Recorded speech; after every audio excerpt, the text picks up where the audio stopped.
Ladies and gentlemen, boys and girls, hustlers, makers, and content creators, welcome to the only live stream on planet Earth dedicated to mobile content creators and mobile YouTubers.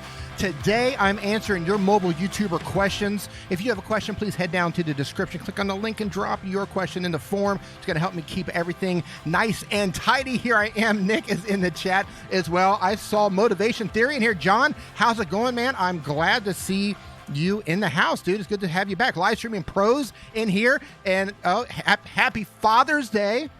What? Happy Father's Day to every single father in here. And happy not Father's Day to every dude who has dodged a bullet. High five, fist bump to both sides of that. Before we get into anything, I want to thank the fine folks over at TubeBuddy for sponsoring today's show and making it all possible. TubeBuddy is the #1 browser plugin and growth app for YouTubers. Link in the description below for that. You probably already have TubeBuddy, but in case you just got on the internet today and you just started YouTube and you don't know what it is, it's going to help you get your titles together. It's going to help you get your tags together. It's going to help you choose the right thumbnails. You can A/B test your thumbnails depending on what package you're on. And then if you say, hey, this thumbnail gets more clicks than this thumbnail, it can tell you which one's better so you can get more views. Link in the description below for that. Exploring the Nug, how's it going? Nice to see you in here. Mr. Torbell, how's it going? Don't know if you have lag. I don't have lag over here. Josephine DeSmet was the first one in the chat today.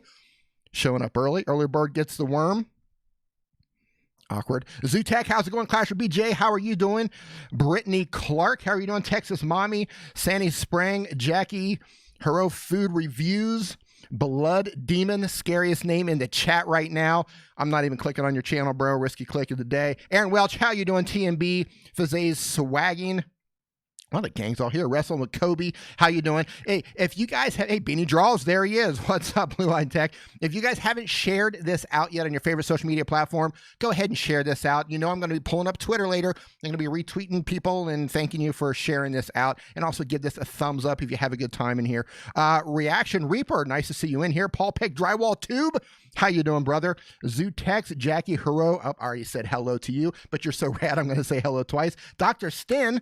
Nice of you to make it. And for those of you who do have a question, it is first come, first serve, and it's filling up surprisingly fast. That's how it works. So I'm going to go ahead and dive right into these. We'll get into some chit chat later. We're going to talk about KineMaster, if I don't forget, where I was going to talk about iMovie updates, if I don't forget.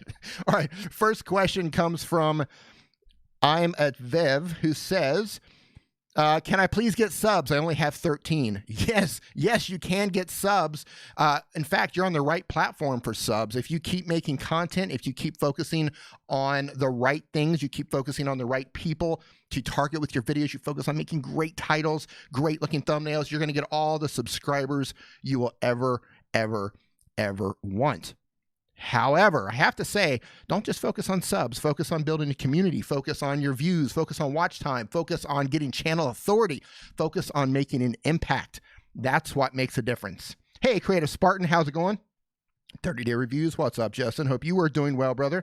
Ghost Dog 54, what is going on? Moving on to the next question here. We're just going to mow through these today. We are just going to mow through these things today. This one comes from Reaction Reaper, who says, how should I make a reaction thumbnail? Great question. I'm not into reaction videos, but I'll tell you what to do. Come up with your video title, whatever that video title is going to be, whatever you're going to make a reaction to. Head on over to YouTube and type that into the YouTube search bar. It's going to give you a whole bunch of thumbnails. Those are all of the videos that are currently ranking for that title.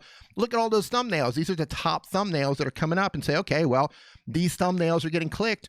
I need to make my thumbnail at least as good as these, if not better. So that's how you make your thumbnail. Absolute Rule, how's it going? Ghost Dog 54, I like this. D. Nimmin for president of mobile YouTube. You almost had me. AKDB17, how you doing? I can't pronounce your name. Something in possibly Japanese. Cat Star. Can you give me tips for KineMaster? Yeah, KineMaster is one of those apps where there's a lot of features in there and you just have to dig into it, start playing around, put a test clip in there, and just start adding things and cutting things and seeing what works. There's a ton of resources on YouTube to walk you through various steps of it. Fantastic app. And the big news about KineMaster, we'll just go ahead and jump right into that. Big news about KineMaster is previously in the past, you could not cut really short clips. So if you wanted to, do a bunch of fast cuts on your edit, you couldn't do it. It was limited. I don't remember what the time was, but it may have been like a second or something like that. Now, hey, Backroads Nomad, now in KineMaster, I think it's like 0.01 of a second, you can make a slice. So you can cut and make as many quick edits as you want. So if you're doing rapid fire editing during a sequence or some B-roll, KineMaster can do that now. And that's huge news for them. That's one of the only things that was holding them back, in my opinion. Moving on to the next question here. We're going to plow through. I feel good. I feel confident today that we're just going to burn through these questions. This one comes from TMB, who says, I get some views, but hardly ever get subscribers. I love your channel. Hey, thanks, man. Also, how do I get good videos? How do I make good videos? Please give me advice. I do tips and tutorials channel.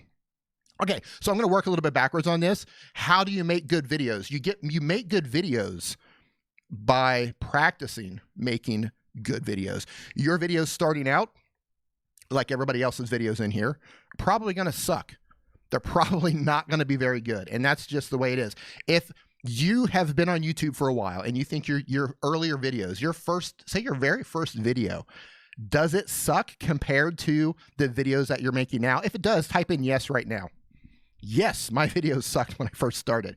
And it's just a process. You have to learn skills. You have to learn all the stuff. You don't just hit that record button and boom, man, you're on fire. You got to learn how to work a camera. You got to learn how to edit. You got to learn about white balance. You got to learn about lighting. You need to learn about presentation. You need to learn how to interact with the camera. All these skills that you have to build. The good news is through practice, through repetition, you can master or come close to mastering these skills. It just takes a lot of work. It takes a lot of work, like everything else. How do you get good at anything? For everybody in the chat right now who's thinking, how do I get good on YouTube?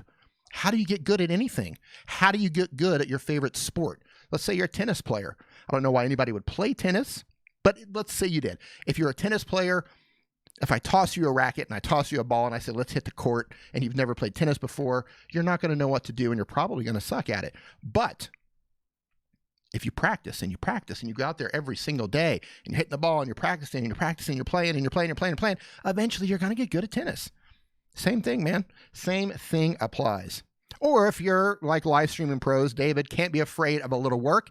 Exactly. I would love to go back and see David's very first video ever. I would love to see that because he looks so good now and he's so good on camera. I'd love to go back and find your very, very first video somewhere. Shelly saves the day. How's it going? Nice to see you in here, Shelly. Shelly, are you going to VidCon? Oh, Loria, I'm sorry. Well, I know, Laura, you've been at this probably longer than anyone else in the chat right now. So you could probably go back and find your very, very, very, very, very first video. Hey, Scrap and Pallet Man, how are you doing? That's the thing, live streaming pros. When you guys come in here, I don't know who it is. So I'm just going to call you guys. Hey, guys. Hey, Recorded Films. How's it going? Shelly says, VidCon, no. Vid Summit, yes. I'm going to back up here because I saw a lot of people saying that their first videos sucked. And Isaac says, no, it doesn't. Well, okay. You know what? We might pull up your channel and have a peek. We might take a gander at your first videos. Moving on to the next. Oh, that was part of your question. Keep coming back here. It says, I get views, but hardly any subscribers. Okay, so if you're getting the views, that just means, and that's fantastic, by the way, congratulations, because that's one of the hardest things. It just means that you are not able to convert those viewers into subscribers. And there's a couple of things that you can do. And I know this sounds like, yeah, duh, but ask them. Right? Ask them to subscribe and give them a reason why they should subscribe. Tell them what value they're going to get before you ask them to subscribe. I might say something like, if you want to learn how to make content on your phone or learn how to be a mobile YouTuber, go ahead and hit the subscribe button followed by the notification bell so you don't miss out on future videos, right? If you want to learn how to make content on your phone, if you want to learn how to be a mobile YouTuber, chances are if you're on my channel, you want to learn how to do one of those things, then go ahead and hit the subscribe button followed by the notification bell. Believe it or not, that kind of works. You can also have graphics that come on. You have lower thirds that come on. But here's a little tiny trick. Yeah, Paul Peck, I bet your first video was funny. Viper's in the house. What's up, Viper? Here's a little thing, though. Go into your audience retention reports. Look at every single video and see if you can find a common place. Now, when the video starts, everybody's going to see like a little bit of a drop off. That's natural. But what you want to look for is the first major drop off after that. that means that the people starting to tune out right there. The slide's starting to happen where you're losing them, right?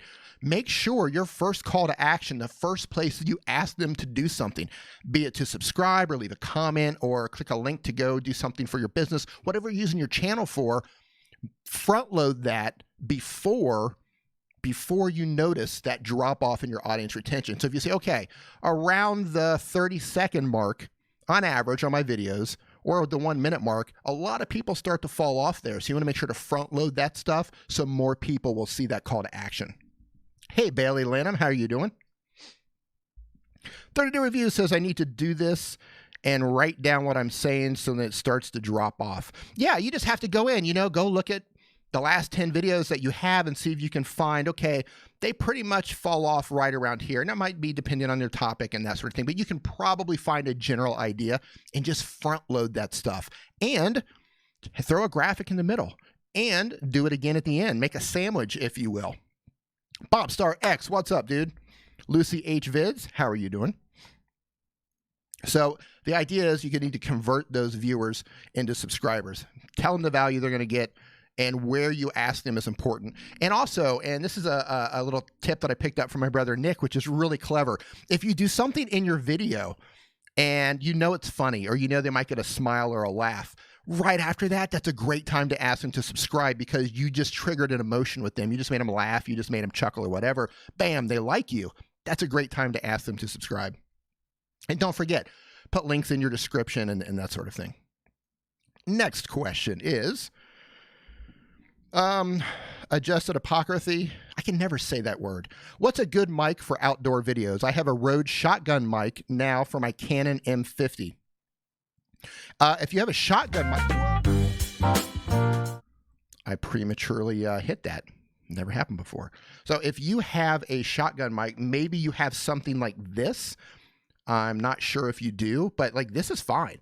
Whatever you have, or maybe you have one of the smaller, like the Rode Video Mic Me or the Rode Video Mic Me L. I'm not sure exactly which one of those, but if you have one of these, this is fine. The best tip I can give you is just get away from noise, and that's really difficult to do. I was outside shooting a couple days ago. That's what she said. Yeah. Guys, come on now. Let's not ruin this stream already. Let's try to hold it together for at least 10 more minutes. Wrong button. Yeah, right. Wrong button. It happens. I had the Stream Deck all set up here and everything's labeled, but these big butterfingers just kind of went and hit the wrong thing. It happened. Live happens, right? It's hard to find a quiet place to shoot outside, especially if you're in the city, but you need to do it. If you're finding that everything is noisy, you really need to do it. And also, if you find that you're getting a lot of repetitive noise, learn how to use Audition or Audacity and learn how to use their noise reduction feature so you can reduce some of that noise. But you don't want to overdo it because then your audio is going to get all gurgly and thin sounding. It's kind of an art to learn how to do it. A lot of trial and error. I can't say anything without you guys kind of going off the deep end here. Josephine, behave yourself. Next question is, hold on here. Okay. I'm a Vex again says, what are some great free editors on a phone that are cheap or free? Here's the thing. Cheap and free and great are kind of difficult when it comes to video editors. Like I can tell you the best video editing apps. You've got Video Leap, you've got KineMaster, you've got Power Director, you've got LumaFusion, which if you're an iOS user, LumaFusion is probably hands down the best editing app out there, but it's only for iPhones and iPads. And you also have iMovie. iMovie just did a huge update as well. So if you haven't used iMovie in the past because it was kind of limited, they just added a lot of features to iMovie. So check that out. iMovie's free. If you got an iPhone, iMovie's free. LumaFusion's going to run you about $20 US, but it's a one-time payment. I believe KineMaster is around, I could be off on this, but it's around $4 per month. And Power Director, I don't remember what Power Director is. Now, if you want to go totally, see Blue-Eyed Tech, say iMovie for iOS, the update is awesome. There you go. Hey, Eric, wait, how's it going? Yeah, the update for iOS or for iMovie is awesome. I'll make a video on that as well. Yeah, if you do use iMovie, update it. They just added a whole bunch of new features, and it's really powerful. Hey, Debbie J, how you doing? What was I going to say? Okay, Vlog It. Vlogit. Vlogit is totally free.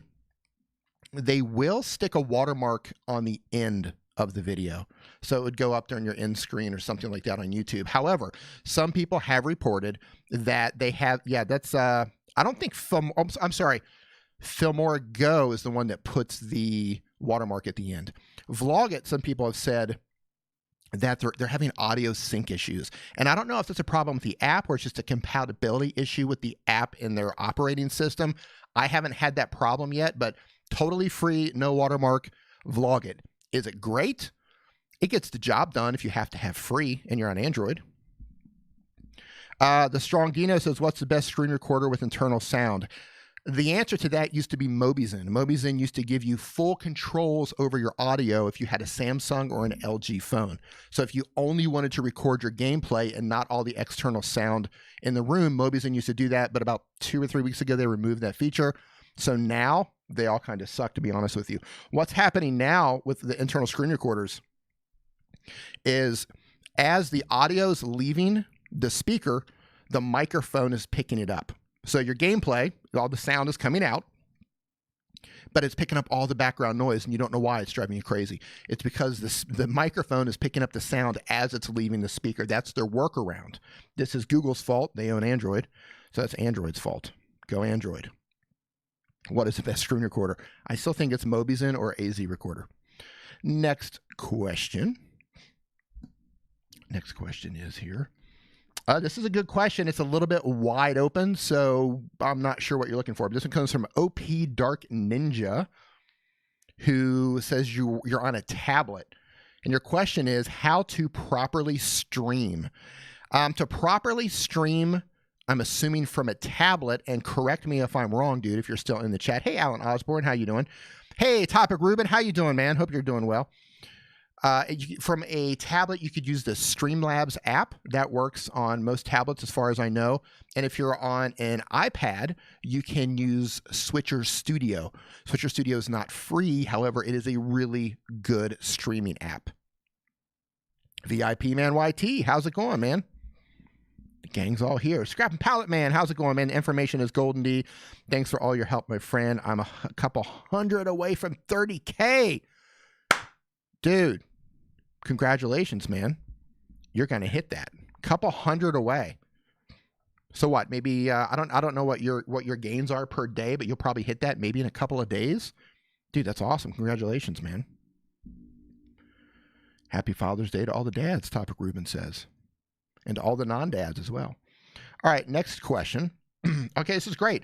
Aaron Welsh says, how can you stay active and come up with more ideas? Who struggles? If you struggle with coming up with video ideas, type in yes in the chat right now. Hey, Dream Allures, how you doing? Cricket, I haven't seen you in a very long time. Hope you were doing well. Maybe today. Oh, you're moving fast then.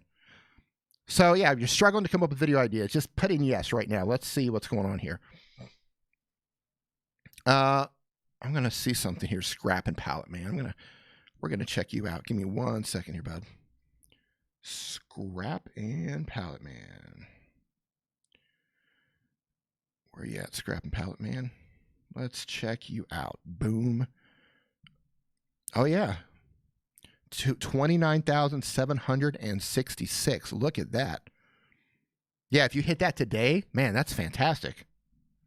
I'm going to leave that up for a moment for those of you who enjoy watching people go around and salvage old stuff out of trash. Hey, Pale Rider TV, Neo Crypto Cruising, how are you doing? Predictor, what did you just say? I bought a cap. You mean like a cap like this? Missed you guys. John, thank you, man. We missed you too.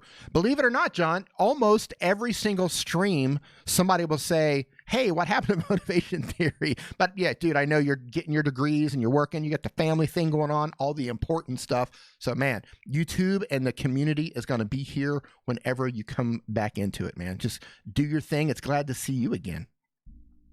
Really, really good to see you again. Next question here. Best, this comes from KDB17. What is the best app for video editing or streaming for iPhone users? Okay, Totally free. Use iMovie. Make sure you update it. The latest update opens a whole bunch of possibilities for iMovie users. So iMovie for free. If you want to go all the way in, around $20 US, one-time payment's going to get you LumaFusion, probably the best mobile video editing app available. It's very powerful. They just came out with version 2.0, which is very powerful. They just keep getting better, and you get all of those updates when you purchase the app. For streaming, you can use the Streamlabs app. You can use Wirecast Go.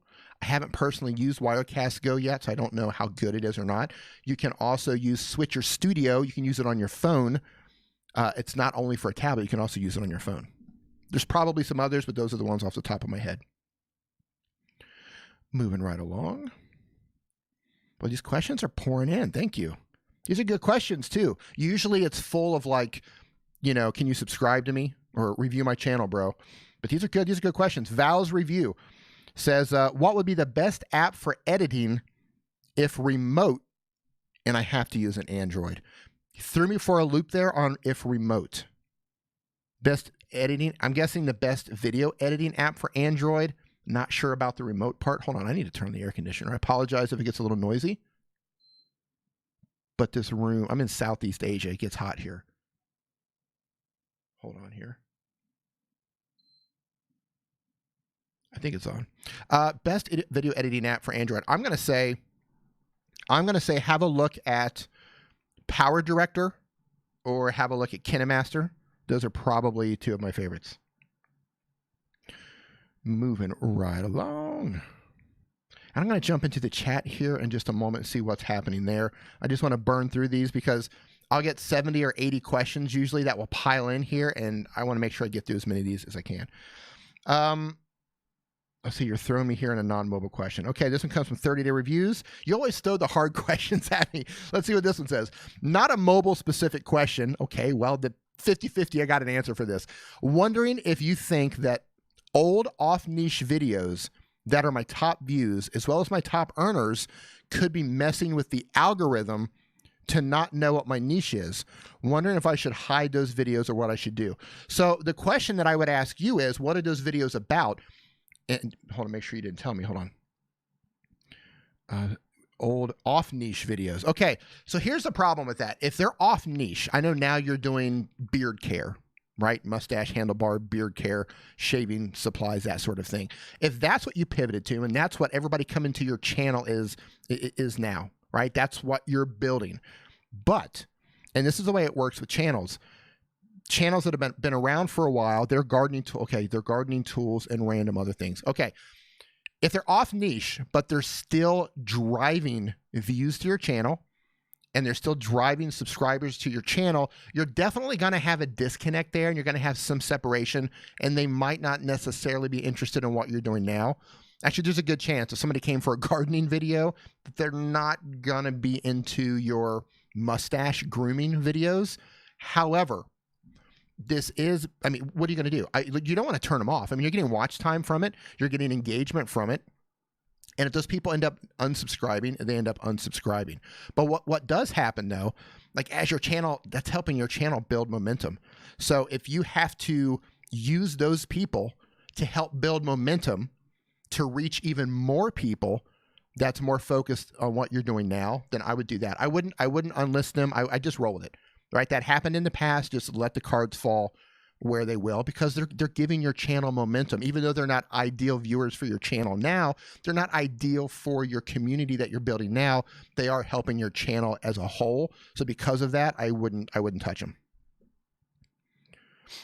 Motivation Theory says I have very high performing videos that drive 30 to 50% of my traffic. It's tough to deal with. Yeah, exactly. Especially if it's off niche, some of my top performing video, the best video that I have is, I think it's how to activate dark mode on Android.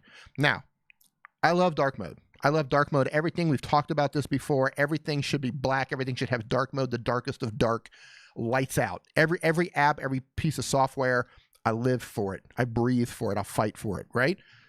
However, when I do those videos, my channel does well with them. I get views. I get lots of views on them. I get lots of subscribers. I get a ton of engagement. Justin says, thanks for your thoughts that aligns with Brian G's. Yeah, Brian's the wizard, man. So I get all these views. I get all these subscribers who come in like, hey, man, you taught me how to do something on my phone. Now my channel is Nimmin Master Your Mobile, right? That's the thing. Master Your Mobile. And I'm not specific, and I don't say I'm teaching you only about YouTube. I'm only teaching you about this.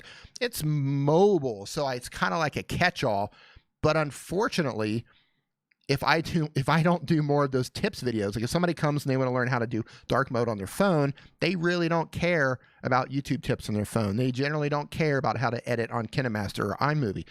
So I'm kind of in the same situation, but they give my channel momentum. So yeah, I roll with it, man. I roll with it. And hey, and I see a hashtag dark mode from Scrap and Pallet Man. Who else is in the dark mode? If we can get a hashtag dark mode for everybody who loves dark mode, let's go ahead and do that right now. Man, I just dark mode everything. Everything. I love it. I just love it. Here it comes. It better come. It better. I'm going to start banning people who doesn't hashtag dark mode. Here it comes. Let it roll. The blackness is coming. The darkness. The nothing. The nothing is coming. Man, happy Father's Day, Tier Talk. Do you guys remember the never-ending story? Do you remember that? The never-ending story? Hey, The Guard, how you doing? Hey, Christina. The never-ending story. Hey, Mike, how you doing? Was that not a great movie? The never-ending story. The nothing was coming, right? That darkness was coming. The nothing was coming. That's what I'm talking about. I'm talking about the nothing coming and taking over the internet. All right. So there's everybody in here. Everybody in here loves dark mode. Tier Talk loves that movie. Can we get another yes for the never-ending story? If you've seen and love the never-ending story, man, that's got to be one of the classics, right? The never-ending story. And I'll tell you, my second favorite movie that's kind of the same is The Princess Bride. You get the never-ending story and you get The Princess Bride. Man, I could just watch those movies until the end of time. Like, hey, send me to an island with like 5 movies. And that's all you get for the rest of for all of eternity. You get 5 movies. I'm going with Princess Bride, The Never-Ending Story, Empire Strikes Back, Inception, and Interstellar. 5 movies. Island, or shoot me into. You know what? Send me to Mars. I'm going to volunteer for the Mars mission. And the Dark Crystal. I love the Dark Crystal, but I'm not taking it to Mars. The Princess Bride, right? How good was that? My name is Inigo Montoya. Man. Memories. Love that stuff. You kids don't know anything about that. All right, next question. Yeah, that was woo, way off track on that one. Love it. On the record. Okay, yeah, I'm not, I don't do software reviews, but it's not my jam. Thank you for asking. Next question would be from Matt Hayes, Tottenham blog. He says, are giveaways a good channel to grow a new channel? I'm 3 weeks in with 150 subscribers and 9,000 views. No. No, giveaways are not a good idea to grow your channel. And let me explain why. If you do a giveaway on your channel, now I'm not saying there's anything wrong with doing a giveaway. Like if you want to do a giveaway, that's cool. Do a giveaway. But if you're looking at giveaways to grow your channel, what you're going to have is a ton of people who are coming and they're going to subscribe and do whatever it is that you need them to do for that giveaway or for that contest. And then when they don't win, they're probably going to bounce, right? You're going to have all of these people. Yeah, I want this. I want this. I want this. I want this. I need this. I need this.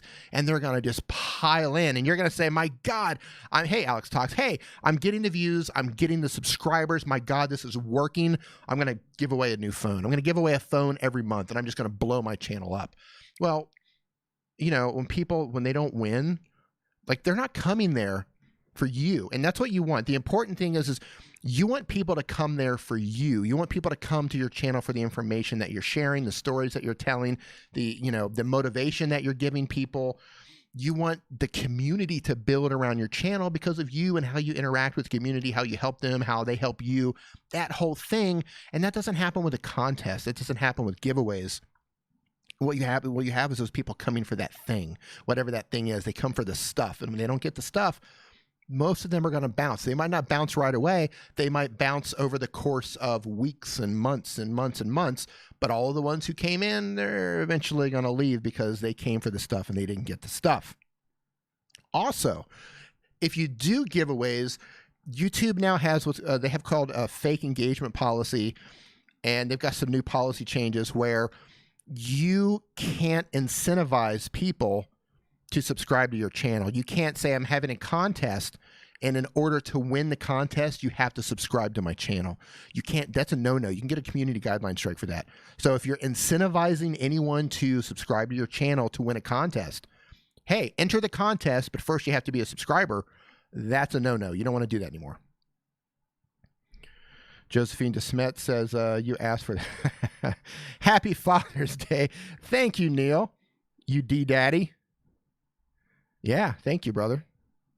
Surprisingly, I don't have, on this day, every year, I keep waiting for the phone to ring. Like, maybe somebody's going to call and be like, Papa? But it never happens. So, thank you.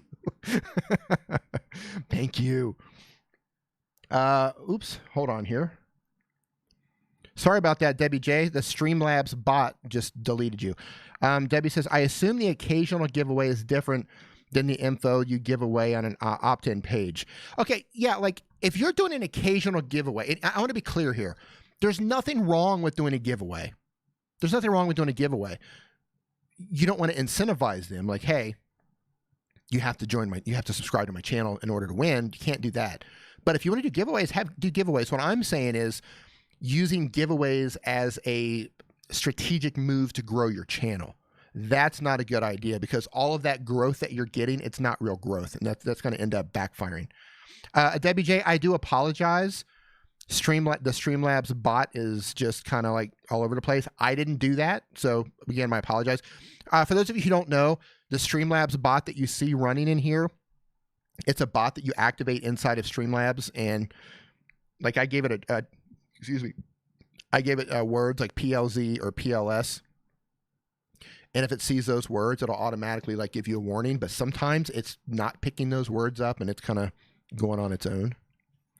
Ooh, I hear somebody in. You're good. Okay, I thought the bot took you down. Javier Diaz, how's it going? Happy Father's Day from Maryland. Hey, back from Maryland. How's it going?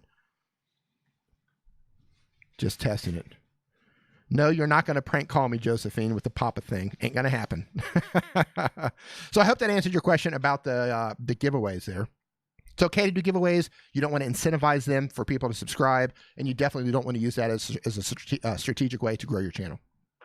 That would be a no-no. All right, jumping back into the question here. This one comes from Sam. I am the legend. You got such a rad name. You better bring the heat, dude. When your videos come on, you better bring it. That's what I'm saying. Question is, since I'm going to be uploading YouTube tip videos, what do I have to keep in mind when making YouTube tip videos? Okay. If you are making YouTube tip videos, you shouldn't need to ask you. Hey, Matt, what's going on, man? RPM Nexus. If you're doing YouTube tip videos, you better. Like, you had better. If you're doing YouTube tip videos, you shouldn't have to ask D what to do with YouTube tip videos. Holy cow, who was that? We just had a wild Nimmin in here, ladies and gentlemen. A wild Nimmin's in the house. Who, look, I just want to say that not all heroes wear capes. I just want to say right here. Not all heroes wear capes, and my brother is a hero. So it looks like we've got Nick Nimmin in here, ladies and gentlemen. Who's fired up to get Nick on cam? You guys want Nick on cam? Type in yes. If enough people say yes, if enough people, you know what? Let's share this out on Twitter right now. That Nick's going live with me right now. Let's do that. Let's get this thing going. Let's do this thing right now. It's about to be on. Share this out. When I open up Twitter, I want to see at least 50 shares saying Nick's going live on D's channel right now. Hey, Caustic Merge Nova says, what's this stream about? This stream is for mobile YouTubers and mobile content creators. I help mobile creators. I help people succeed on YouTube using their phone. That's what this stream is about. And we also have fun during the live streams. I answer questions. If you do have a question, there's a link down in the description below. Hit that link and drop your question in there. All right, so we got a bunch of yeses in here. Ratty Star says we had enough of Nick yesterday. Amen. Yeah, just turn it on. Okay. Yeah, you can close the viewfinder. Okay. Just turn it on. Oh, this is good. Nothing like some 11 p.m. coffee. An iced latte. Iced 11 p.m. coffee. An iced 11:36 p.m. coffee with about 20 shots in there. 22. All right, let's see what we got here. Is that on? Shots. Is that? Oh, But my mic isn't. okay. Test. 22 Ladies shots. and gentlemen, Nick Nimmin. What is going on, everybody? I hope you're having a fantastic Sunday, a fantastic Father's Day. If you're a father, even if you're not a father, I hope you're having a fantastic Father's Day. I wonder what Nick would think about Father's Day if he were a father or not a father. Well, I don't know. I would probably, if I was a father, I would think Father's Day would be like kind of like a birthday, where it's like, okay, it's Father's Day, so I'm going to kind of lean on asking everybody to do everything because it's Father's Day, so they'll feel obligated. So that's exactly what I would do.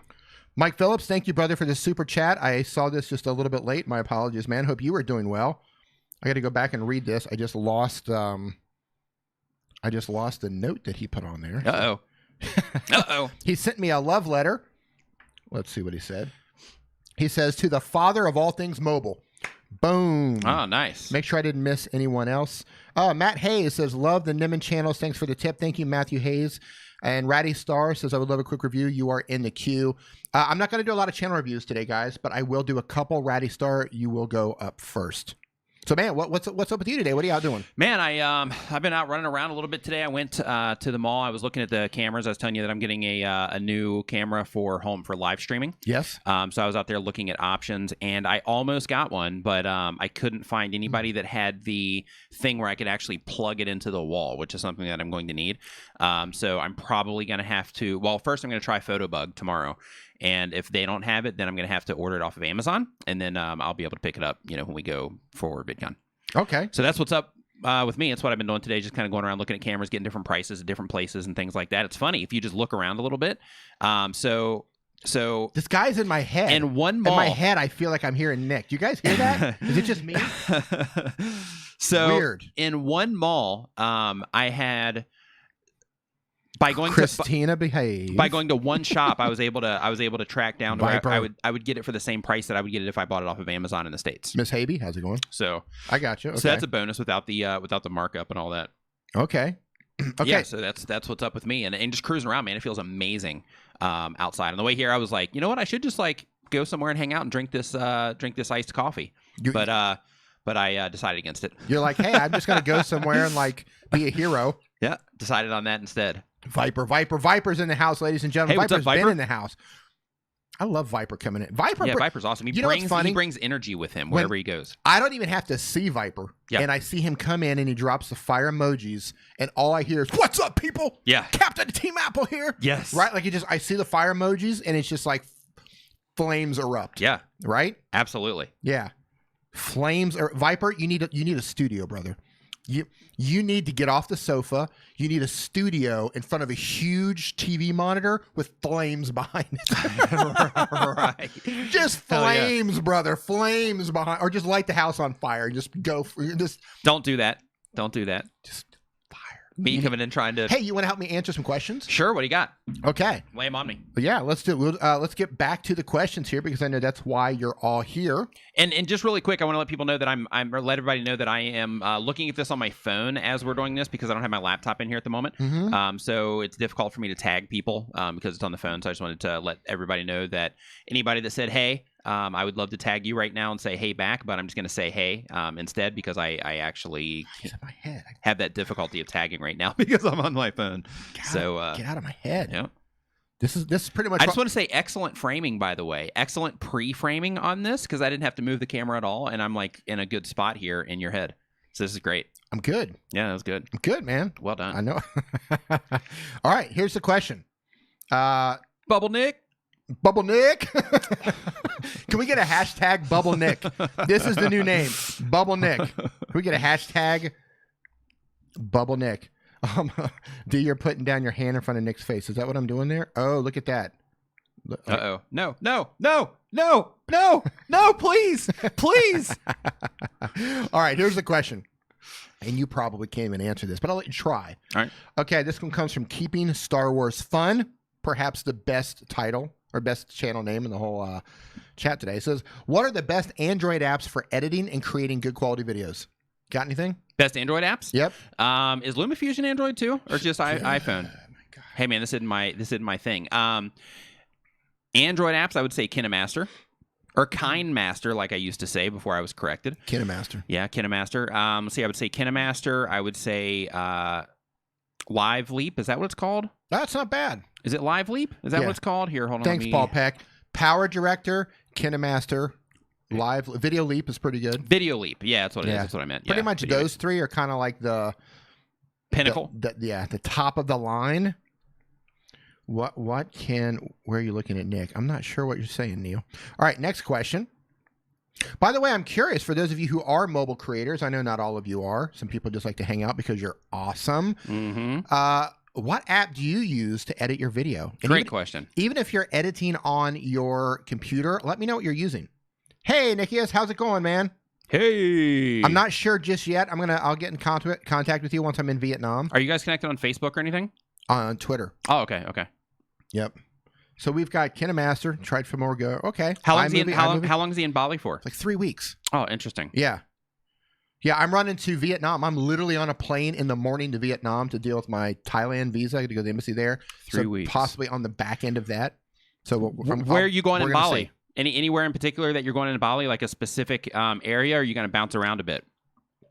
Final Cut Pro, okay. Because we're not leaving for VidCon until like early. I have to book tickets tonight. Right. Until early July. So that still leaves like 2 full weeks open for us. Wow, we've got a whole... Okay, Vigard's leaving for Croatia. Yeah. Man, have a good trip, Yeah, he's brother. leaving. He's leaving tomorrow. Actually, Vigard, man, have a safe trip. I hope you guys have a wonderful time in Croatia. I hope you enjoy spending that time there. Hey, Don V. Famora Tutorials. I'm going to guess that you do Famora Tutorials.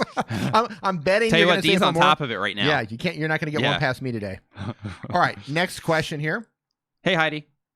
Wrestling with Kobe says, I started doing YouTube since January 2019. Going all over the place. I can't find my niche. Hold on. I tried doing YouTube since January 2019. I can't find my niche. I've tried things like wrestling news, reviews, and classic pay-per-view reviews. Do you know what I could do? Be consistent. That's the first thing that I would recommend is be consistent, because if you bounce around all over the place, you're not giving yourself enough time to actually settle into something and to start getting known for that particular thing. For example, like I'm sure you've heard the analogy, if not, you're about to, about if you take a magnifying glass and you focus that magnifying glass on something, that you can catch stuff on fire.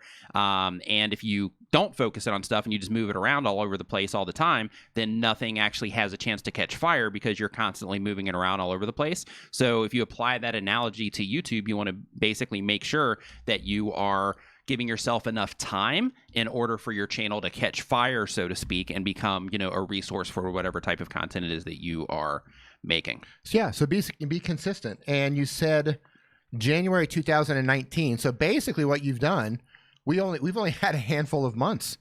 Right? 2019. Yeah, 6. We're like 6. We're half a year in. So we're half a year in, and you've tried news, reviews, and pay-per-view review. So you've tried 3 different things within 6 months. You're not giving it enough time. Yeah. Like, go make 50 or 100 or 150 videos on one topic. Yep. Like one niche. Yeah. Like if you're going in on wrestling pay-per-view, literally go make 50, 100, 150 videos on that one thing. Yeah. And then step back and say, okay, now what's going on? Am I getting any am I getting any momentum with that? Am I getting any views anywhere on the channel?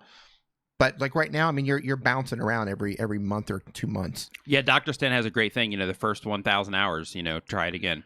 Yeah. What is it? They say it takes 10,000 hours to become like a master at something. I don't know how true that is these days, but to become like a master at something. But like when it comes to uploading video content, yeah, man, get that like go through the process of at least gaining your first 1,000 subscribers and getting that first 4,000 hours of watch time so that you can at least get that enough momentum going before you decide to make a switch, unless you're making a switch because it's something that you don't dig doing. If it's something you enjoy doing or something you enjoy talking about, just keep moving forward. Yeah, I agree. And he says he's uploading 4 times a week. So he's like brute force uploading and nothing seems to be working. So I would say slow down.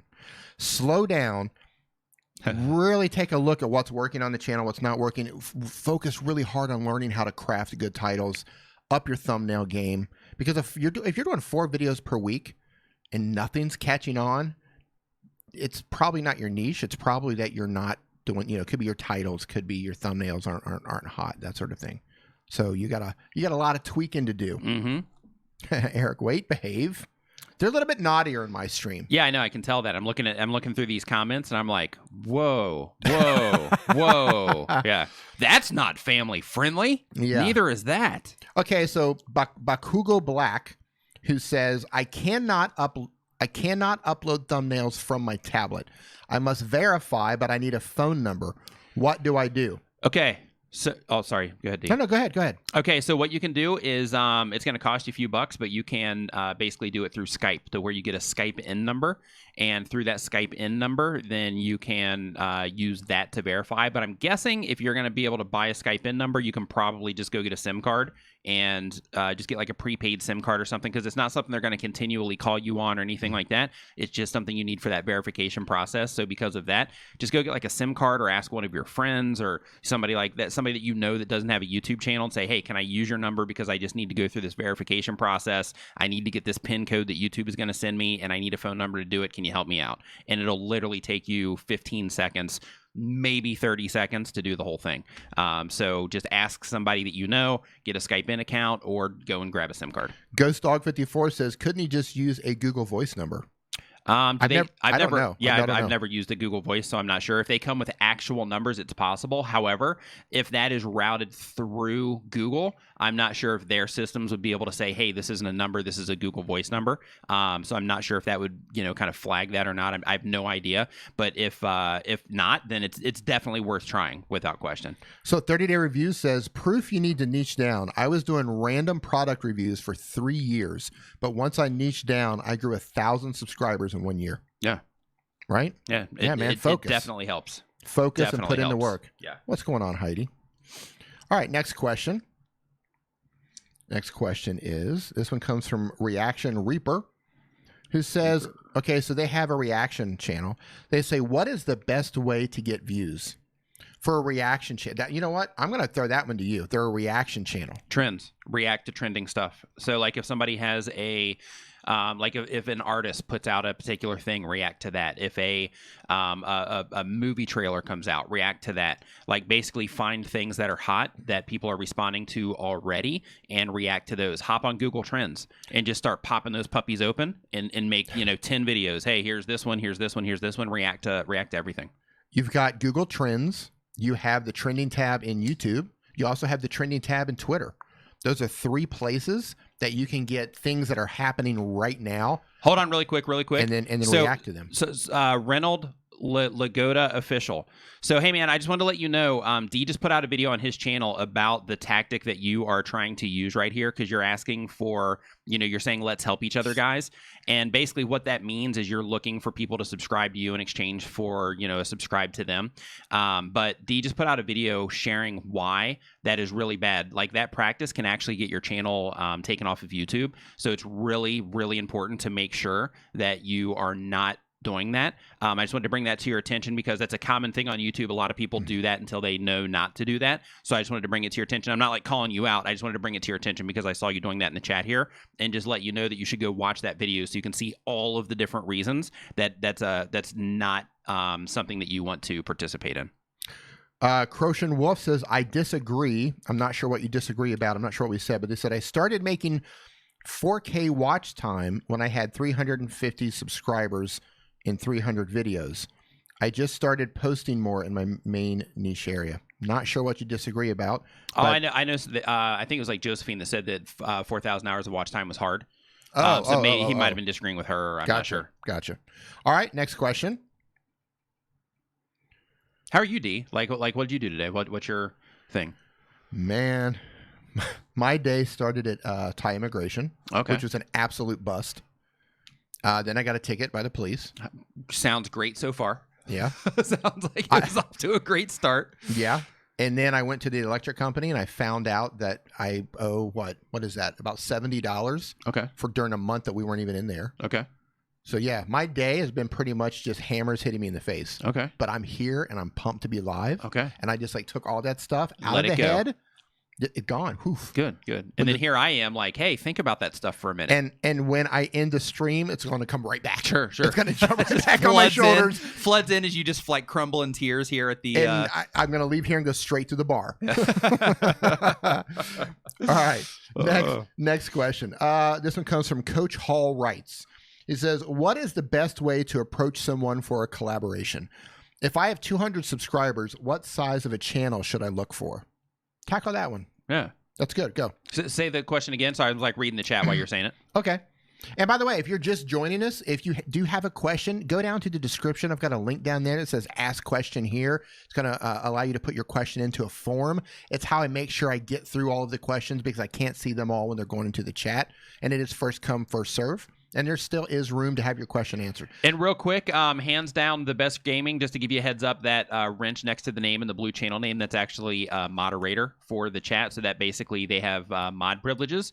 So they can, ban comments and all of that kind of stuff. Thank you, Heidi. She says, I'll fight that hammer with my wrench, D. There we go.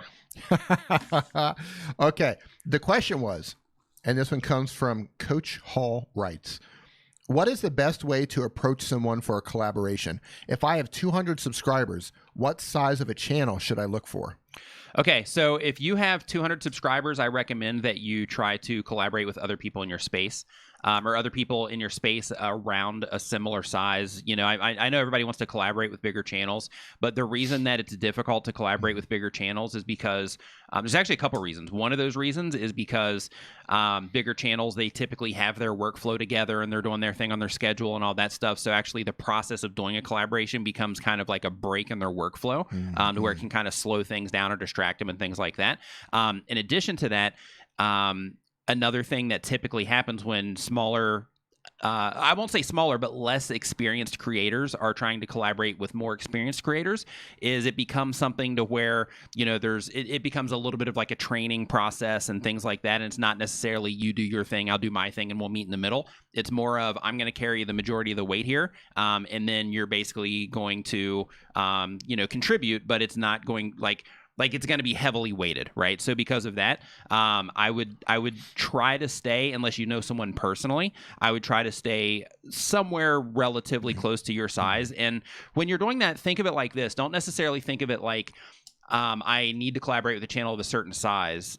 Just think of it more of, okay, who do I want to have in my circle that I want to talk to on a regular basis that I want to try to develop friendships with online and stuff like that? Because like making a video with somebody is cool, but it's 1,000 times cooler when you can actually create a relationship through that collaboration as well. Yes. To where you have, mutual long-term benefit. Like one of the things, people see Brian G. Johnson and I a lot, making videos back and forth, shouting each other out and, you mean and all this that guy, stuff. The author of this book, Yes. Tube Ritual? That guy. You can get the copy of your book down in the description below. And but people see us throwing stuff back and forth a lot. And hey, divide and conquer. And one of the things that one of the reasons that it's like that is because when we were both first getting going here on YouTube, it was around the same time, and we started out around the same size, and we basically kind of developed through this process together, which that entire time we are bouncing stats off of each other, bouncing ideas off of each other, and things like that, to where we were you guys were a great team. Yeah, and we've been collaborating through the entire process, right, in one way or another. Right. So because of that, I really recommend that you start trying to develop those relationships with other creators that are around the experience level than you are, not necessarily channel size, but just around the experience level, so that you can kind of let those relationships blossom, and you can, so everybody can come up together. So great answer. Thank you. A little long, but No, sometimes it takes a long one. Yeah, that's what she said. Boom. Yeah. Boom. Okay. Yeah, it's your stream, so I'm like, all right, I get to bring it out this time. That was a good one, Yeah, and you just made Josephine chuckle. Yeah, good. Okay, Beanie Draws question. Beanie always comes in with like anytime he leaves a comment with a question, or like I'm just like a lot of times like I don't have answers for Beanie. He always comes in with I'm like I don't know Beanie, I don't know. Let's see what this one says. Okay. More of a thought than a question, he says. Well, hey, that's great if I take that one because I'm in the thought bubble. Yeah. But do you think if you had an auxiliary splitter that has an auxiliary and a mic jack, and you could use an auxiliary cable to run from the headphone output to the mic input and be able to record internal audio sound that way? Probably a long shot, but it's a thought that you had. So what you're saying is to record internal audio from your phone, you're saying to record the audio coming from your headphone jack, essentially, or your dongle, right? Into an audio recorder, right? Into an audio recorder, because you only got one output, really. Mm-hmm. So it comes out into an audio recorder, but then you would have to sync it up together. Is that what you're saying? I don't even understand the question. Of course you don't. This is a mobile thing. Oh, okay. Just stay in your lane, Nick. Okay, I am. Stay in your lane. I'm right here in the bubble, man. I'm right here in the bubble. I'm up here in the bubble just observing. This is mobile creator problems right here. This is the life that we live. You don't know anything about that with your big desk, your fancy standing desk. Yeah. Oops, I'm actually looking the wrong way. There we go. Yeah, I'm up here observing right now. So, yeah, Beanie, possibly.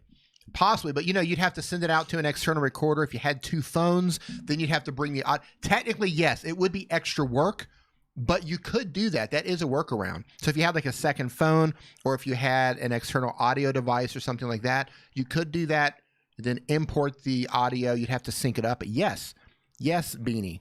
See, Beanie's a thinker and a dinosaur drawer. He is. Hey, the Predictor, thank you for the tweet. Much appreciated. I'm going to jump into the tweets here in a little bit. Next question here, and that was Beanie's. This question is, Bean Man, okay, no relation to Beanie Draws, but his name is Bean Man 06. It might be Beanie's like long lost relative that maybe he doesn't know about. Uncle Bean Man? Yeah. Possibly. Uncle Bean. Bean, yeah. How can I get that exposure?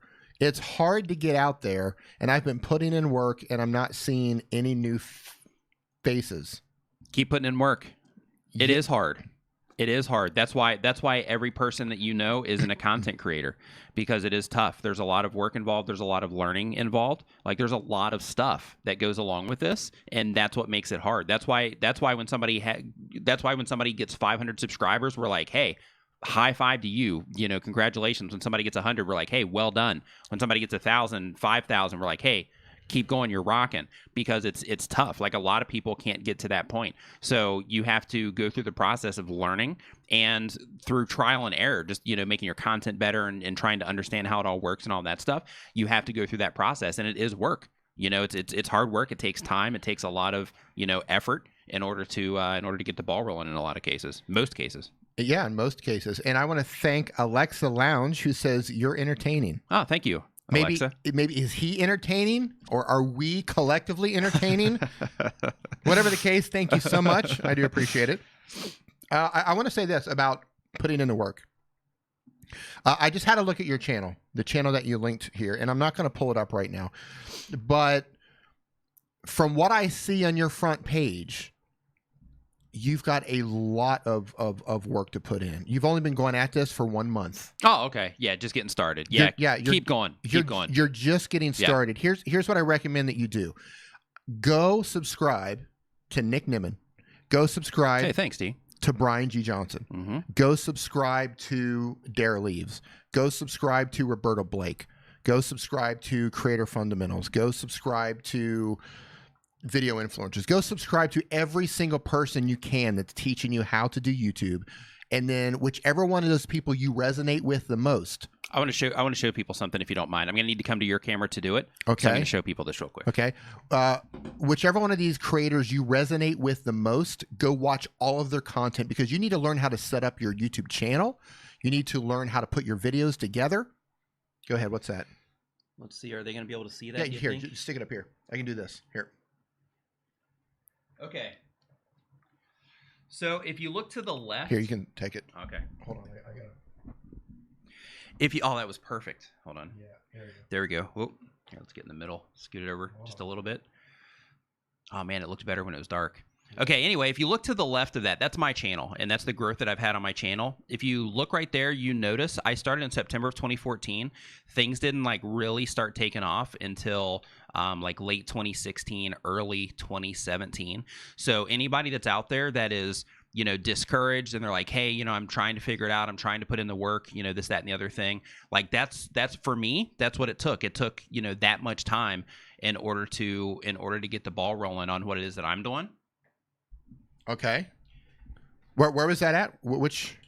It's my it's my subscriber count, and it's basically the amount of time that it took me to actually get the ball rolling. So it was like mid 2016 when I started, you know, kind of getting like a, you know, like a little bit of a lift, and then I had like almost an entire year of just of just kind of growing things. Are you looking at views there? Lifetime views? Is that what you're looking at? Subscribers. You're looking at subscribers. Yeah. Okay. So I was going through the process there of actually, you know, same exact thing. I mean, granted, I took some time off during that. I took, I think, like 9 months off or whatever from the channel. But because you were pregnant, happy Father's Day. Thank you. Even through that process, though, you know, my channel already had videos on it, and it was still growing in the background. But you can see from that graph right there that it's definitely something that is. You know, it can be a process, and you just have to commit to it and embrace it and keep providing, you know, that value for the people that are watching your content. And, you know, if you keep doing that and you keep doing that and you keep grinding it out and you keep trying to get better and trying to get better, then eventually you're going to get to the point to where you're better enough that things are going to start working out for you, and you're going to start picking up some real momentum. Of course, there's things you can do to shortcut some of that I didn't know then. But, you know, with that, though, I mean, just hang in there. You know, it's tough. Yeah. It can take time, and it can be discouraging at times, too. But if you really want it and you really want to, you know, make the whole thing work out, then, you know, it's what it is. Yeah, so, it's not 8 years. It's 4. Or 5, I'm sorry. First 1,000 hours says, don't forget about Salma Jeffrey's channel, too. Yeah. She's fantastic, too. Yeah, she is. Yeah, I mean, there's so many creators, and I always feel bad, and I know the same thing happens to you. Anytime you try to give a list of creators to follow, like in your head, you're like, please don't forget somebody. Please don't forget anybody. Please don't forget. Because there's so many great creators in this space, and you don't want to leave anybody out. Yeah. But here's something that I do want to bring to your attention, though, is there are a lot of great creators in the space, but I do want to But they're not all great. No. well, I do want to encourage you, for anybody that's giving advice about YouTube. Make sure they walk the walk. Yeah, make sure they walk the walk. Make sure that they actually know what it is that they're talking about, and they're not just regurgitating information that they hear from other people. Because, like, for the people that are regurgitating information, sure, they can help because they're still sharing information that, you know, that they've heard somewhere else.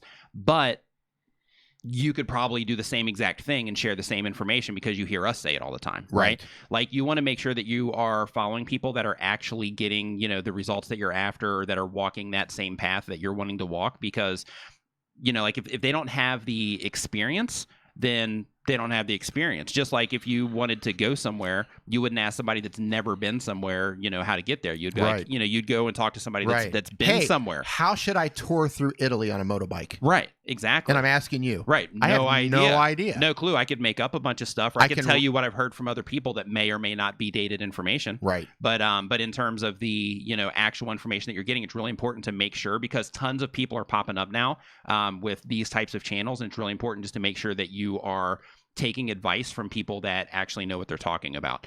And with that said, I do want to say that just because somebody doesn't have a large subscriber count doesn't mean they don't know what they're talking about. But if you're going to be taking advice from somebody, look into them, right? And see, you know, what is it that they're doing? Like, for example, like Matt Geeland, right?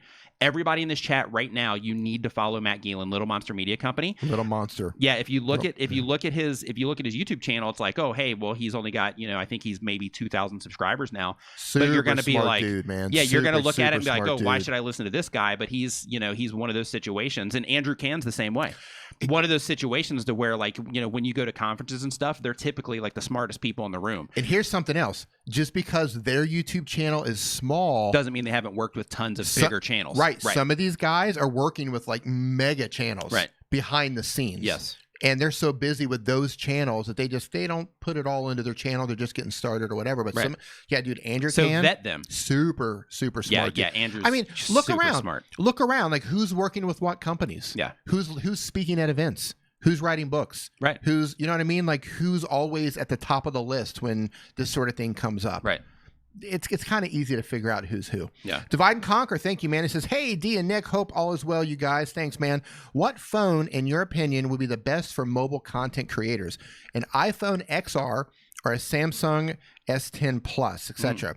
What phone has the best camera for content creation? It's a good question.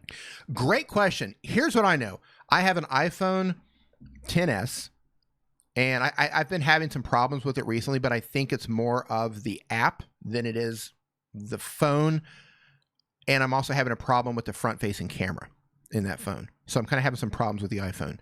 I know that David from Live Streaming Pros, he was like diehard Apple dude. Apple everything. He got a Samsung S10 Plus or Max or whatever it is. He just full board Android. He loves it. He says the camera's better. So I'm not sure. I don't think you're going to go wrong either way. I mean, Apple has the things ecosystem. are getting to the point right now to where it's like you almost can't go wrong. Yeah. I would say this. If you have other Apple devices, if you have an Apple laptop, an Apple Power Mac, or, you know, if you're in the Apple ecosystem, it makes sense to get an iPhone. But if you're not, and you're just like, hey, I want to get an iPhone, but you're not used to the Apple ecosystem and you have no desire to go down that road, man, get the Samsung. I have the S9. Camera's all right. I never go out and film with it. I mean, because I have the option between the iPhone 10 and the XS and the Samsung Galaxy S9. I won't even think about going out to film with the S9. Like, it doesn't even make sense. It's like going out to film. In comparison, it's like filming with a potato when you go to compare it, you know, with the iPhone. But nice. I do know that the S10 is like on fire. I'm thinking about getting an upgrade just so I have two good devices and I don't have one potato. So you got a pistol in each holster is what you're saying? That's right. Right? In case, I need that. I need a phone. What are those called? Holsters. Like a holster. Yeah. I need a phone holster. That's funny. I just said it and I didn't know what it was called. That's hilarious. So that's how my days went. What have you really been doing today? Right? I need who can make me a phone holster. They've got that leather shop down over by Loy Crow and all that. They can probably make you one. Yeah, like a custom phone leather holster. Put little spinners on the back. Right. Yeah, so you pull it out like. He just dropped his phone. That was great. There goes my front camera. Hey, Rare Clicks, how's it going, man? All right, next question. But we just have a tendency to just kind of. Yeah, like we just kind of go off into the sunset. That's how it. Yeah. Okay. But I love it. Hey, there's still some room for question, guys. If you have some, go down and drop that hit the link in the description. Ooh, great question here. VIP Man YT, who named the wheel yesterday, says, how do I pick good moderators for my live streams in Discord? Dude, that's a fantastic question. That's a great question. That may be the best question I've ever had during a live stream. That's a real life question, because if you're building a community, you're going to need moderators. If you have a Discord, you're going to need moderators in the Discord. First 1,000 hours, have a good one, brother. And I just want to shout out to our moderators and say you guys are amazing. They are. And thank you for everything that you guys do for us. I know we change stuff up from time to time. And we keep you on your toes, but you are the glue that holds the Nimminati together. Yeah. And make everything stronger. Okay, so here's what I'm going to give you my point of view. And after that, I want you to take this. Okay. I choose moderators based on either people that I know or I've built some sort of a personal, either like I know them in real life, like Jason James when he comes in here. Been a friend for him with like 20 years. Yeah, absolutely, dude. You're a moderator, right? Right. And other people that I've built relationships with online. They've been around for a long time. You get to know them. You speak with them. You do video calls with them. You PMs with them. You get to know them. You know they're not hotheads. You know that they're fair. You know that they're cool people, and you get along with them. Yeah. Yeah, you want to talk to them. You want to hang out with them.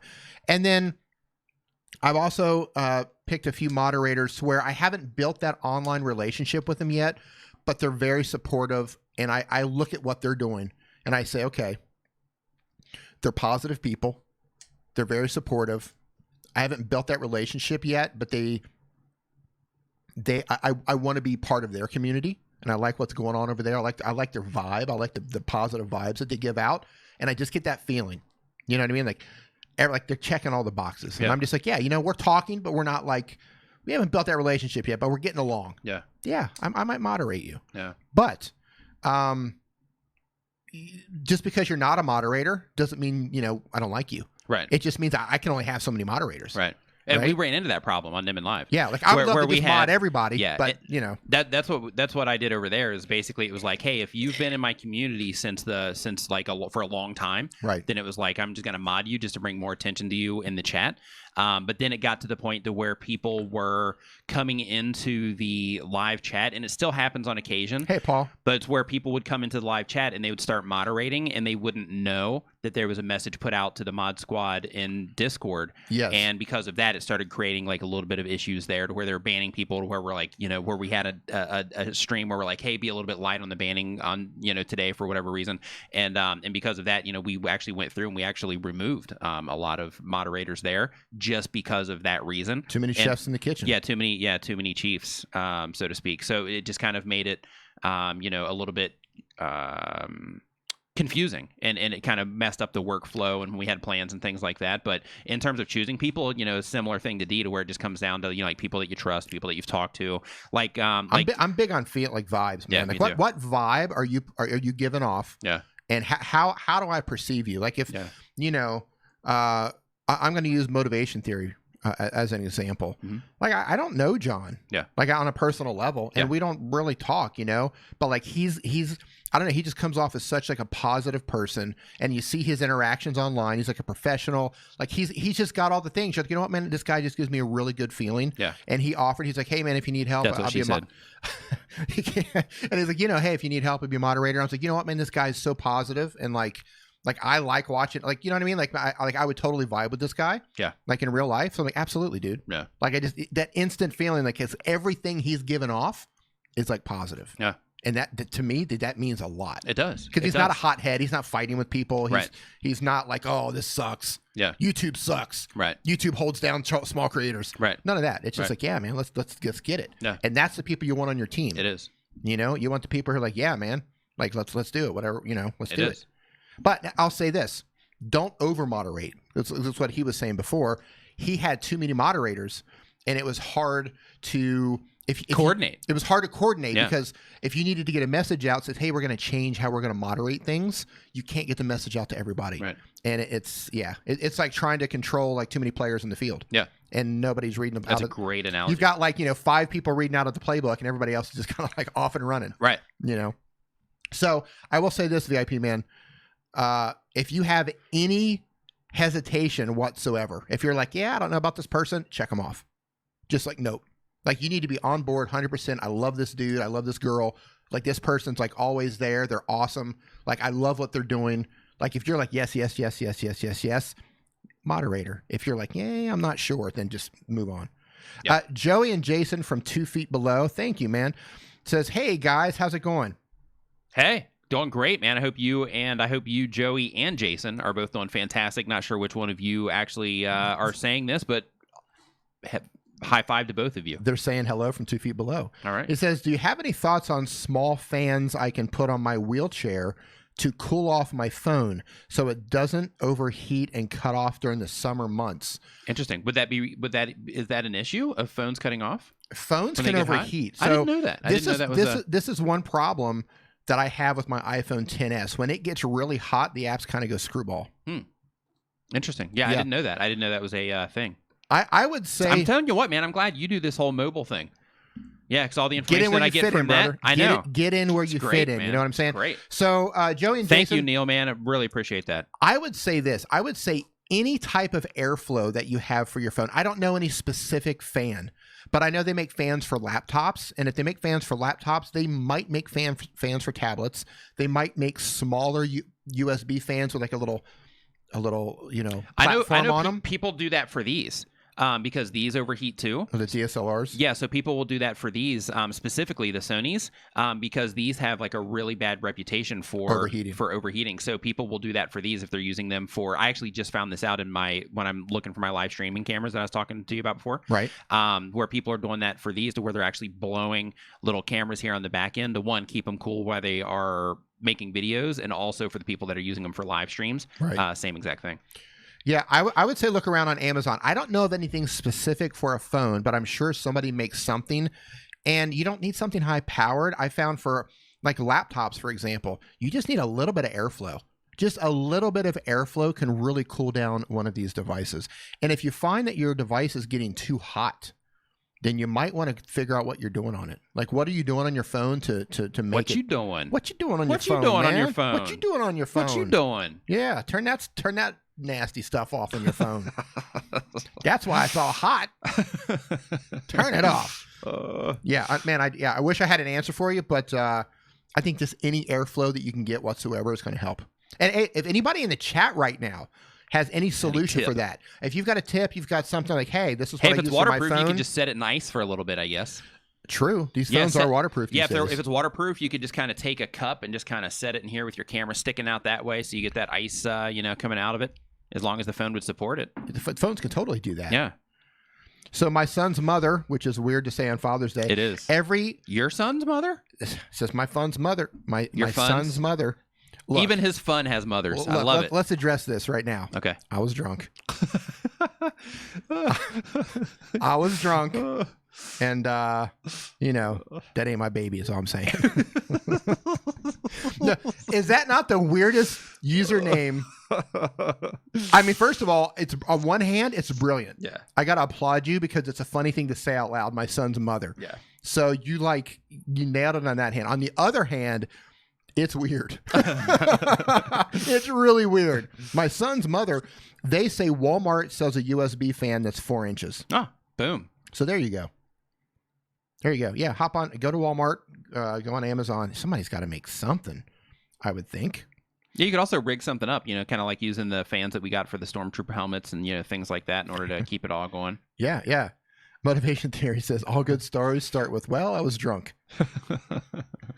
Indeed. Kai says, Daddy, you're my daddy. Not weird. Hey, Kai Kirk says, my mom was in Thailand. Nice. Hope she had a good time here. Yeah, like 13 years ago. Oh, okay. Kai, I'm guessing, are you He's in California. Oh, he's in California. Mm-hmm. Okay. Next question, but we just have a way to get VIP man moderators focus. Okay, focus. Okay. Pulling us back in. Yep. Reining it back in here. Okay. Okay, so I'm not doing channel reviews yet. I'm not getting into this. So let me see. I'm not pulling up your channel art. I also want to make good content. I don't know if the content's any good, or is it just I try my hardest. Say it's whack. Okay. It's whack. So it says, I want to make fun content, but I don't know. What's up, Jeremy? Happy Father's Day to you too. But I don't know if my content is any good. I try my hardest, but people still say that it's whack. Stats. I try my best to make good content. Stats. With English not being my first language. Stats. With English not being my first language. Stats. So you want to explain? You want to go into a little bit of detail here on what metrics should they be looking at? Absolutely. So what people tell you about your content is typically going to be a small vocal percentage.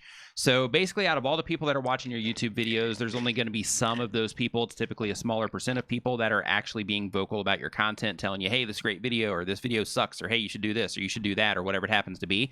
The actual feedback that you get typically comes from a really small percentage of your total viewers.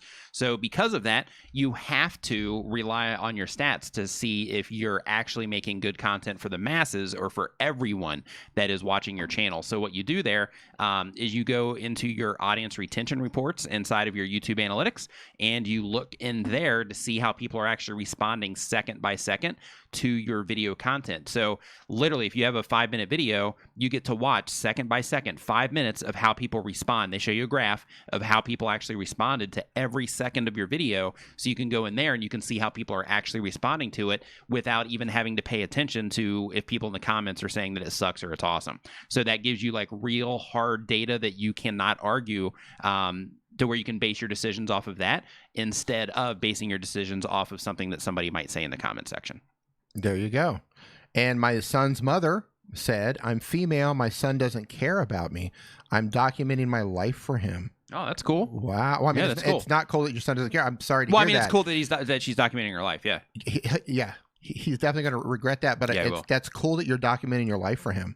Is that what your channel is about? That's an interesting thing for YouTube, actually. I just saw your Streamlabs alert. What's it say? About the PLZ. Oh, yeah. I love it. I didn't know that you put that in there. Man, yeah. Oh, I love it. Take no prisoners, man. Take no prisoners. This is my house. Great. My house. Yeah, I love it. My house. Good. Get off my lawn. That's good. Stats. Yeah, Stats. That's good. Leathersmith Reviews. How you doing, man? Zayan the Zebra. How are you? G. Michael Jr. Thanks for coming in. But that's interesting, though. So you take a channel like that, documenting their life so that their son can someday see what their mother was about. So this is a situation. Cool. Yeah, I think that's amazing. And that's one of the things about YouTube where it's like, you don't have to just get caught up in views. You don't have to get caught up in all that stuff. It's like, hey, I'm using it as cloud storage. I'm using it to document my life. Yeah.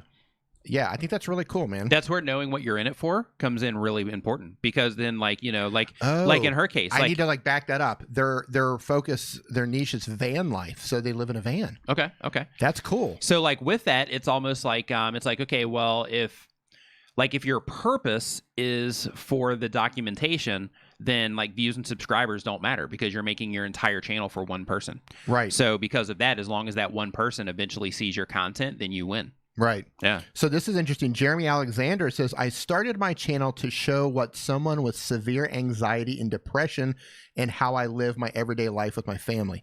I also have videos helping people that's suicidal. Yeah. This is one of the situations where you are seriously helping people. Yeah. You know what I mean? Just keep doing what you're doing, man. Just keep doing what you're doing.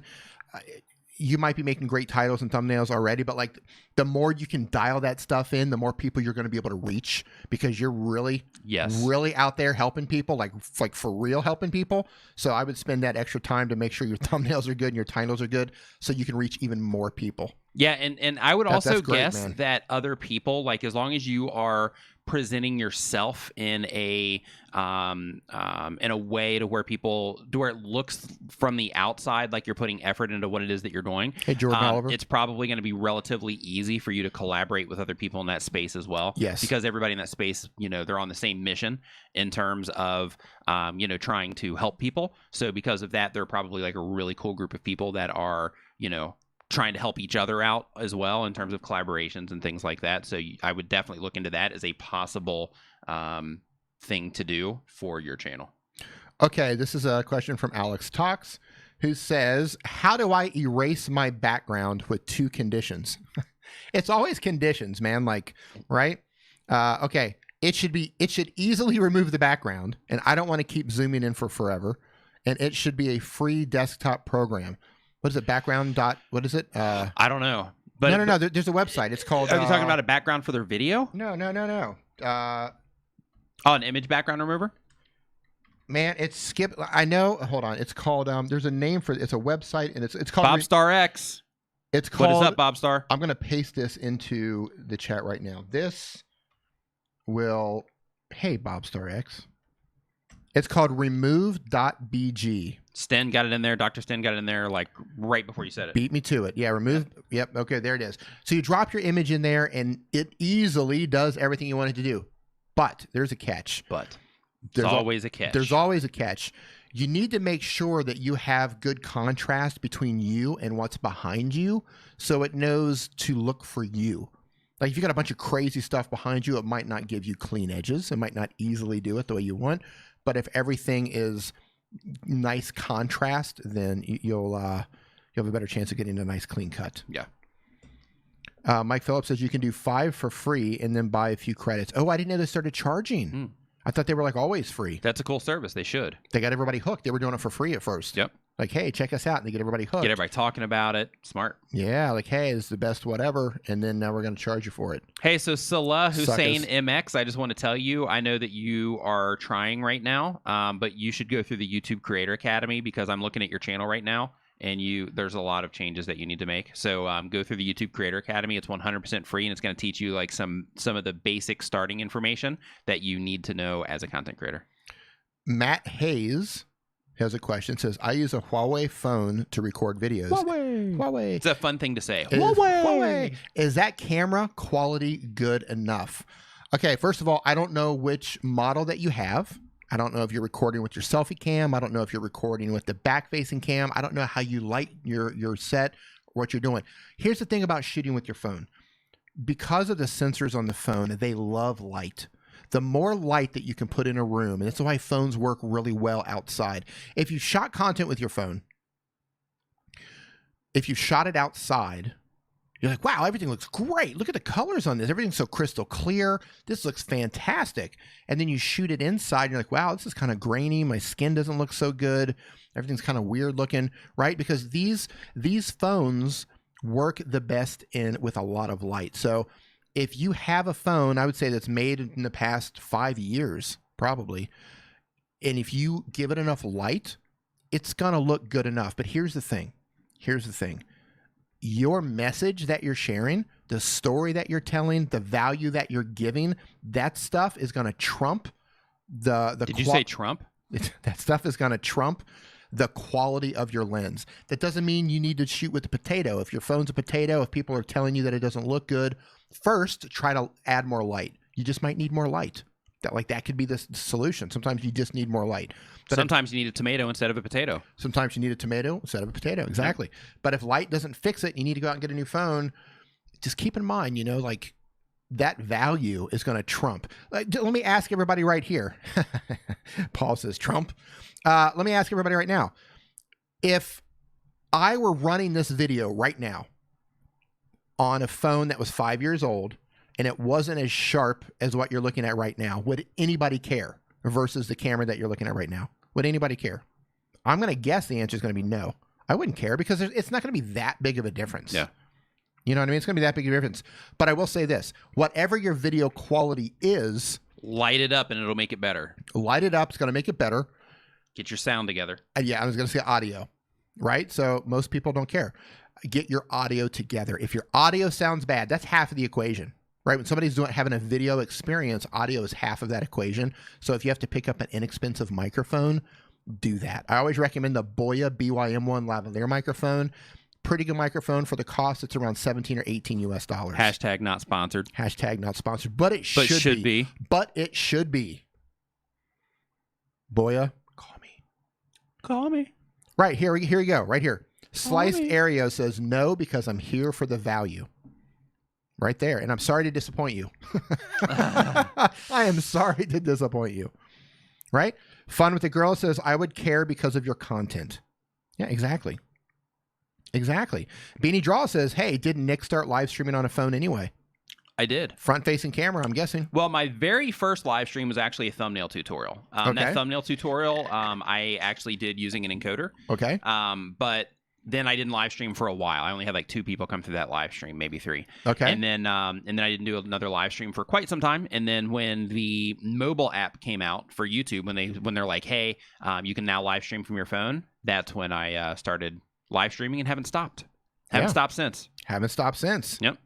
Okay, so I hope that answers your question. And it's funny how that progression goes. It goes from like, okay, at the time, I was just live streaming with what I had at the time, which was a Oppo. And I was like, okay, this quality sucks. So I went and got a J7. And it was like, okay, this quality is better, but now I got to fix the audio. Right. And then I went and got one of those adapters where I could plug in the XLR to it. And I'm like, okay, audio's good. And then I ran with that for a little bit. And then I was like, man, it's just not there. So I'm like, okay, well, let's start doing this with a webcam instead. And then started doing it with the webcam. And then, now getting ready to upgrade to that. And then we did this, right?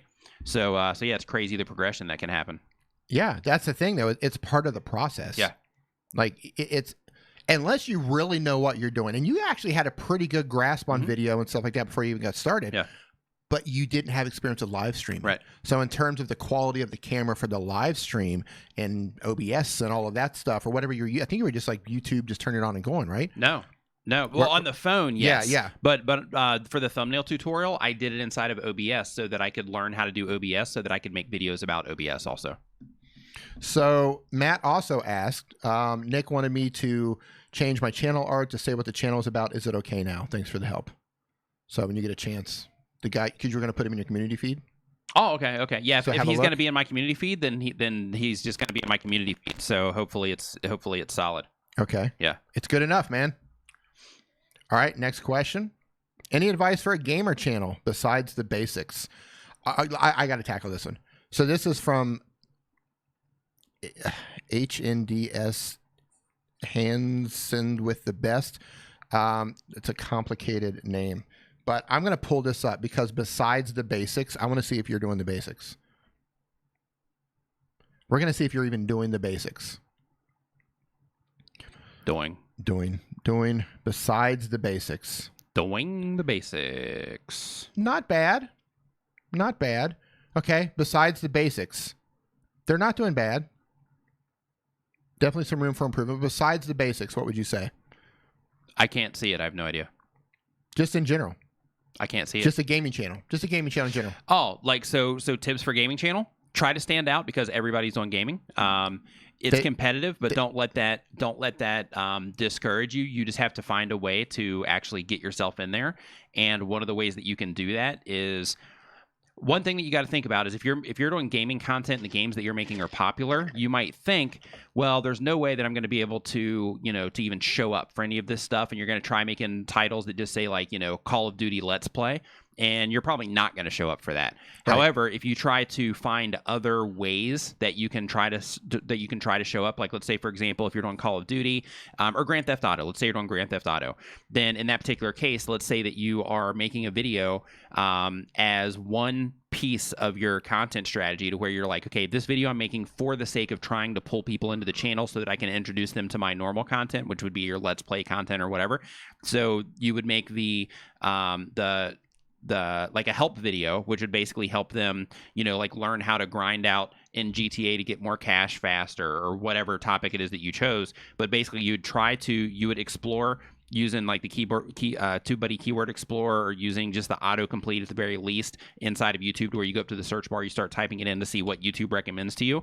But you would start with like GTA or how to GTA, and then you would start seeing all of these different things that people are looking for that you can start making videos about, so that you can start putting that content out there as a means to actually pull people into your channel so that you can introduce them to your other content that might have a little bit more difficult time with discovery. Okay. And they've been doing it for 5 months, so you just keep going. Yeah, keep going, keep learning, you'll be fine. But you definitely need to basically, you need to make some doorways into your channel, though. So I'm not sure what type of gaming content that you're making, because just saying gaming kind of dilutes it a lot. Like there's, like you could be going and doing a bunch of different things with gaming, but like I would definitely make sure that you're adding help content to what it is that you're doing. I'm also wrestling with Kobe. I'm also looking forward to GTA 6. I'll disappear for like 2 weeks when that comes out. I missed this super chat from Crypto Cruising, who says there's a handful of experts on YouTube, and if you see this, you're watching two of the best out there. That's nice, man. Thank you, Neil. Thank you, man. Appreciate that. Okay, next question says, I need an editor that is good for Android and free or cheap. Anything you know? Good and free and good and cheap, man. You just need a list that you can just put up on the screen, or like a PDF they can download in the description. I mean, look, you got KineMaster, you got Vlogit. They're great. They're not cheap. No. They're not free. Or KineMaster and Power Director, I mean. Then you got Vlogit. The Vlogit is free. I think Filmora Go, I think that's free, but they do put a watermark on the end of the video. But it's like, you're going to get what you pay for. Right. Video Leap is also... it's paid, though. It's free to actually install, but you get like paid upgrades and stuff. Yeah. Yeah, I understand that a lot of people starting off, and a lot of you are under the age of 18. You can't buy stuff. You don't even have a job yet. Right. I understand that. But, you got to understand that when you're asking for free stuff, you're asking for cheap stuff. Just know that it isn't always... It can come with headaches. Yeah, it can come with headaches. And it can come with things that you don't necessarily want, like watermarks and things like that. But because you don't have the option to actually buy it yet, then you just have to... I mean, that's what you have to deal with unless another solution becomes available. Right. The only exception to that rule, like I think Snapseed, like free and excellent, Snapseed. Yeah.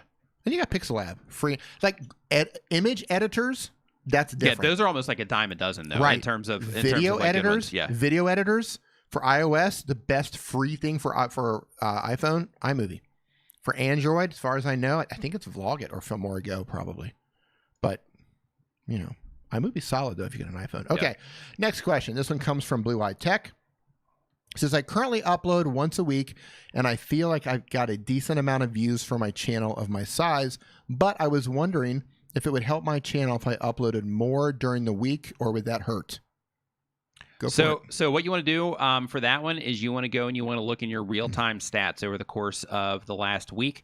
Next week, you want to do the same exact thing. And what you want to do basically every day when you come home from school or work or whatever it happens to be that you're doing, you want to come home and you want to basically go into your stats and you want to look at your real time and you want to say, okay, what times are people coming into my channel and what days are people coming into my channel more? And you basically want to chart it over the course of a few weeks. And that's going to, I mean, you can just look backwards and you can do it that way too. But basically what that's going to do is that's going to give you an idea of when people are most active on your channel. So you're going to see, where it's kind of my camera over there. Sorry. Payback. So you're gonna stay out of my shot, man. I put you in a bubble for a reason. Containment, man. Containment. So you're gonna see. So you're basically gonna see, when people are the most active on your channel, and you can also tell that by, if you look in your comments, like, hey, what part of the day am I getting the most comments and things like that.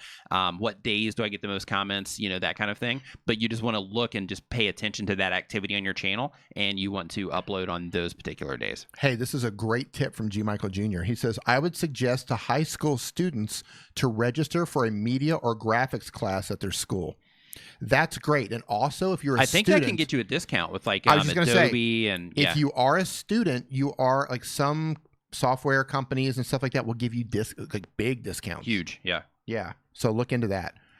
Next question comes from Astro Knight. Says, so I'm a gaming channel as of now. Specifically, I'm trying to do Minecraft and Roblox. Okay. Did I pronounce that correctly? I think so. Not a gamer. But I also want to add filming to the mix. I'm just not sure how to do that. I've been stuck at 19 subscribers and I don't know what to upload to grow in subs. What can I do? You asking me? Yeah, go ahead. Okay, so I've got you here, man. These are great. Take it. Yeah, okay. So if basically if you are wanting to grow your channel and you're wanting to basically transition into another type of content in order to make that happen, if you are considering going into filmmaking and that kind of stuff, then in that particular case, you might be able to, that might work, because in that particular case, you are, creating value content instead of creating content. I'm not saying that gaming content isn't valuable, because it is. Like, I'll watch other people play games from time to time so I can try to figure out how to do something. But that's a huge value to me, because it'll save me time after I've spent like a week trying to, beat a level or something. But when you are going into the filmmaking thing, literally every single video that you upload is going to be value content. And when you start sharing that type of content, you open yourself up to one, a whole new audience, and two, an audience that will appreciate the content that you're putting out there. And another thing as well is when you are making gaming content, you are also targeting like a certain demographic. Yes. To where, like you're going to pull in like older gamers as well, but you're also going to pull in a lot of really young gamers. And because of that, they're not going to be that into like some of the other stuff that you're doing, like if you do start doing filmmaking, for example.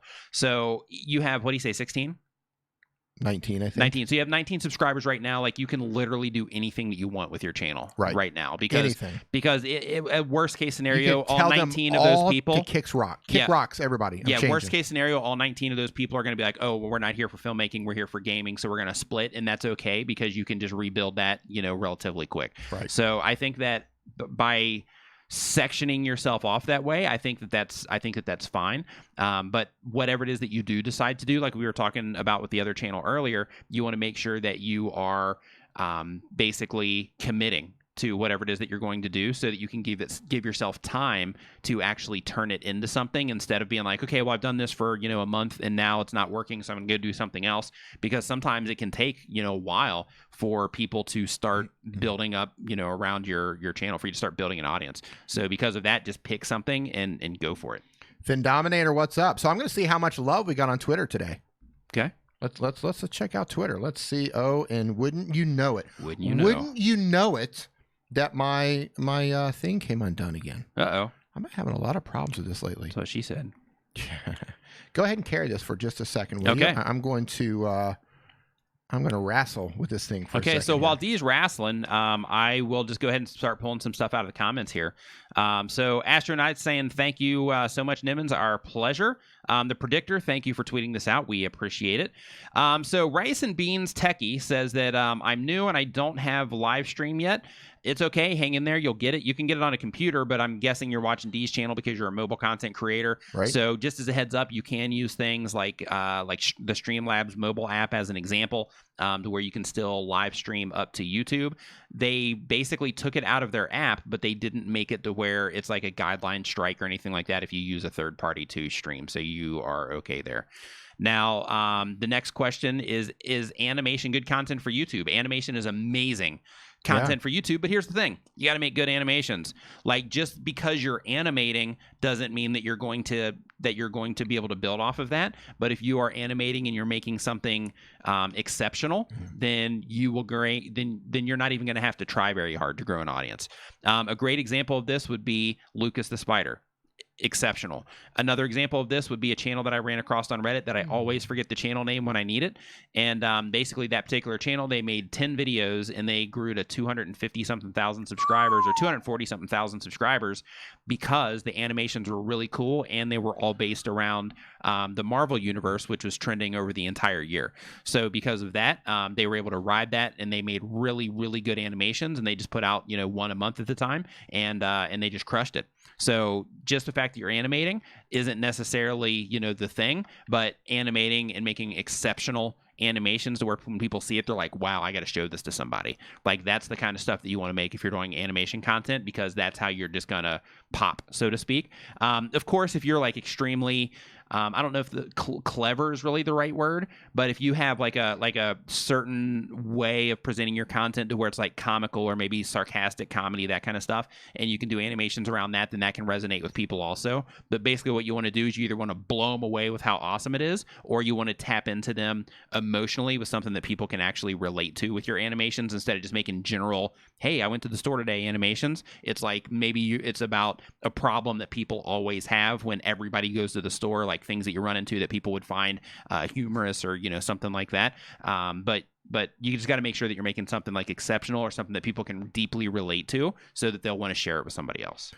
Good. Yeah, that was nice, man. You didn't take a single breath. Yeah. Hey, man. That was good. Yeah.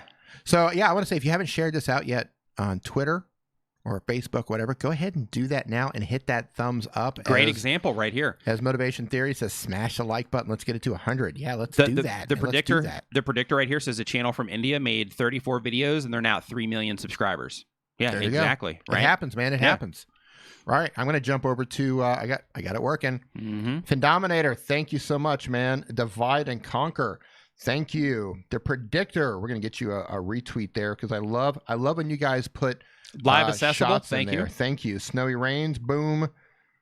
Hold on here. Doug, boom. Doug. Paul Peck, Drywall, boom. Stanley Orchard, boom. Ghost Dog, boom. Snowy Rains, boom. Mike Phillips, boom. Daniel Battelle is not giving us the flash love, in your pan. man. What's up, man? Hey, Ed, what's happening, man? You're so good at remembering names. I'm horrible. Look at that. I remember names.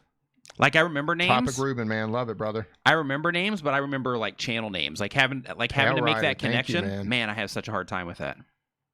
I love it. I love it. Thank you, Jackie. Professor Nez, thank you.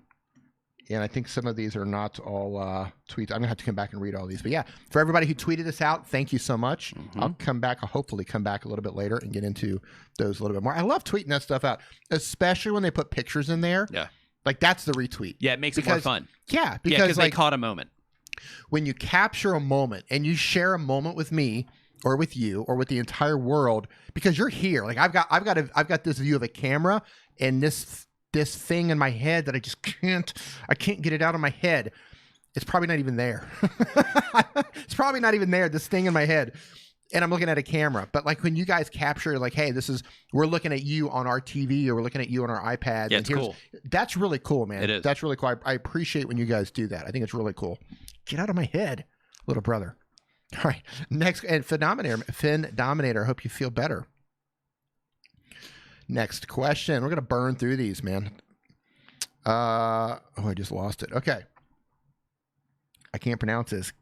Giga Awesomeness. When I do live streams, I get a lot of watch time, but I don't know if people can get bored of it when you do it every day.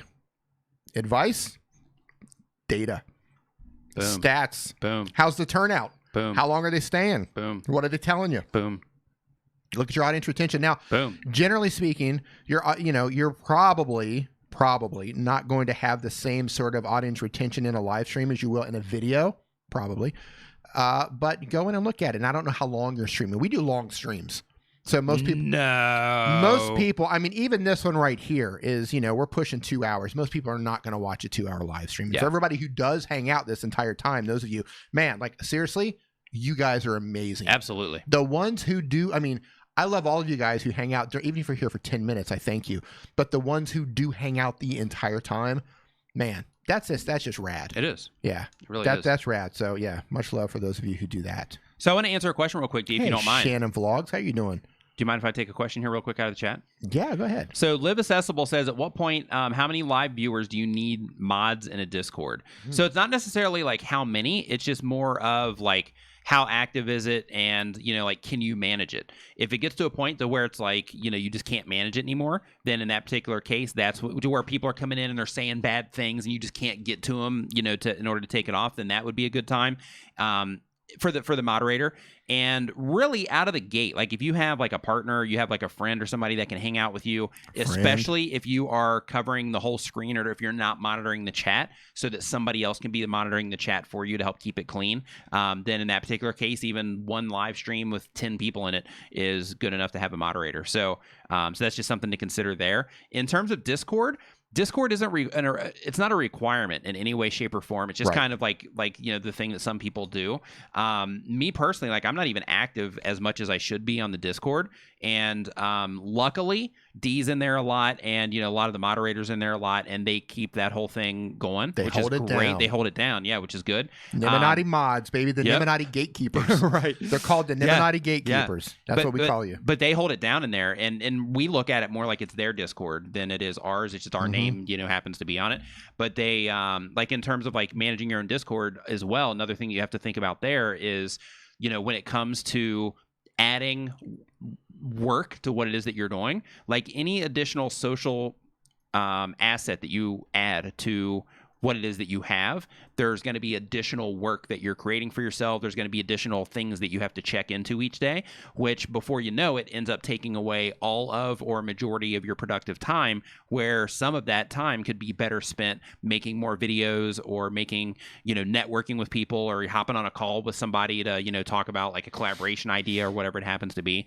So, you just want to make sure that you're managing things in a way to where you keep yourself productive, but you don't make yourself busy per se, because it's really, really easy to make yourself busy, but not really be productive. Yes, totally agree there. I just completely I was getting ready to say something. Shannon Vlogs. I lost it. So we're going to move on to the next question. You got to, what I mean? The beauty of live. Like it's there. Yep. It's there for just a moment. Yep. Like if you got to catch it for a moment. Yep. There it is. Yep. and there it is. goes. Well, it's gone. Gone, yep. right? Like there it is. There it is. I almost got it. Oh, there it is. Oh, it's gone. There's a story to tell one of these days. Yep. Next question. It helps if I can click on the right thing. This one comes from Tier Talk, who says, how accurate are the Social Blade predictions? It's basically based on things that have happened on your channel in the future and how it predicts that things will go in the future. However, what it doesn't have is like algorithm changes. It can't predict the content decisions. Whoa, hang on one second. We just had a freeze here. 1 second, guys.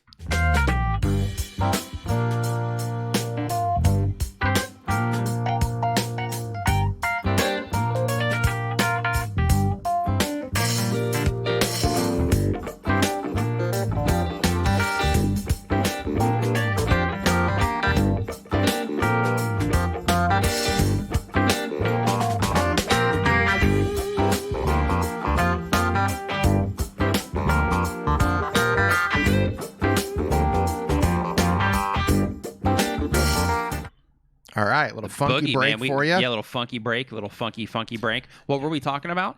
Doesn't matter. Okay. Moving on to the next question. How accurate were Social Blade? Oh, yeah. So basically, the things that they don't factor in or they can't, it's impossible to factor in, is algorithm changes on YouTube, which it's constantly changing as a side note.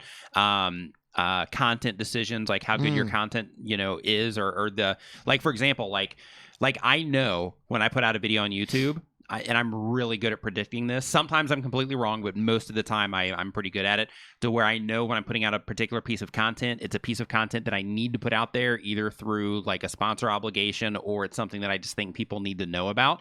And I know that those particular videos typically aren't going to do as good versus, I've got videos that I know that are going to do well. So if Social Blade is predicting like what's going to happen on my channel based on how I'm currently doing things, and then I'm like, okay, well, all of a sudden tomorrow I'm going to stop doing YouTube tips and I'm just going to focus on all of this other stuff that doesn't do as well on my channel, then what's going to happen is I'm going to completely destroy their predictions, because I'll start making content that isn't, let's say that I just started vlogging out of nowhere. Right. I mean, it might do well. I don't know. But let's say that I started vlogging out of nowhere and people didn't respond to it. Then, that would mess up, their predictions. So it's like if everything stayed exactly the same and I kept making the exact same decisions that basically kept leading me in the same directions, and they'd be pretty accurate. Now, within like a month view, sure, pretty accurate, because it's pretty hard to screw things up in a month. But in terms of like a year view, or saying, hey, it's going to take you like, 2 years to get to this specific point, a lot can change in 2 years. So because of that, it can really skew that information. But the cool thing about it, though, is it just gives you kind of like something to just look at and say, okay, well, according to this, I've got like X amount of time to fill before I get to this particular point. And then it just gives you some type of target to hit. So Right. Man, I just lost him in the chat. Oh, Smith Gold says, Snapseed is great. Thanks for turning me on to it. Man, hey, I'm glad you like it. I absolutely love it when I turn people onto apps. Yeah, me too. And they're like, hey, man, this is really great. Yeah. It's Thanks. like, wow, I didn't even know this was a thing. Right. Yeah, because I love it too. you know that you just like helped their workflow. Yeah. You know, you just help them accomplish something. That's such a great thing. And I also hate when they're like, dude, this thing sucks on my phone. Right. But usually Sure. it's a compatibility issue. Like you might have like an older Android install. Yeah. Or, you know what I mean? Like just things don't work across the board the way they should work. Yeah, I like anytime I make a tools video, it's hilarious, because like I'll make like free tools videos and I'll make paid tools videos. And it's like on the free tools videos, people are like, wow, this is amazing, great, thanks. And then I'm like, okay, well here's a bunch of tools that are actually going to cost you money, mixed with some tools that are also free. Congratulations, Burke. Make stuff. Congratulations. But like I'm like, okay, well I'm gonna mix it up, because like these are all awesome tools that I want to show people and that will help people out. And then I'll get a bunch of comments like, oh, you got to pay for that, or why is this so expensive, or wow, well I'm gonna end up putting out like $100 a month and blah blah. And it's like, well, look, I'm just trying to introduce you to some awesome stuff, so take it or not. Right.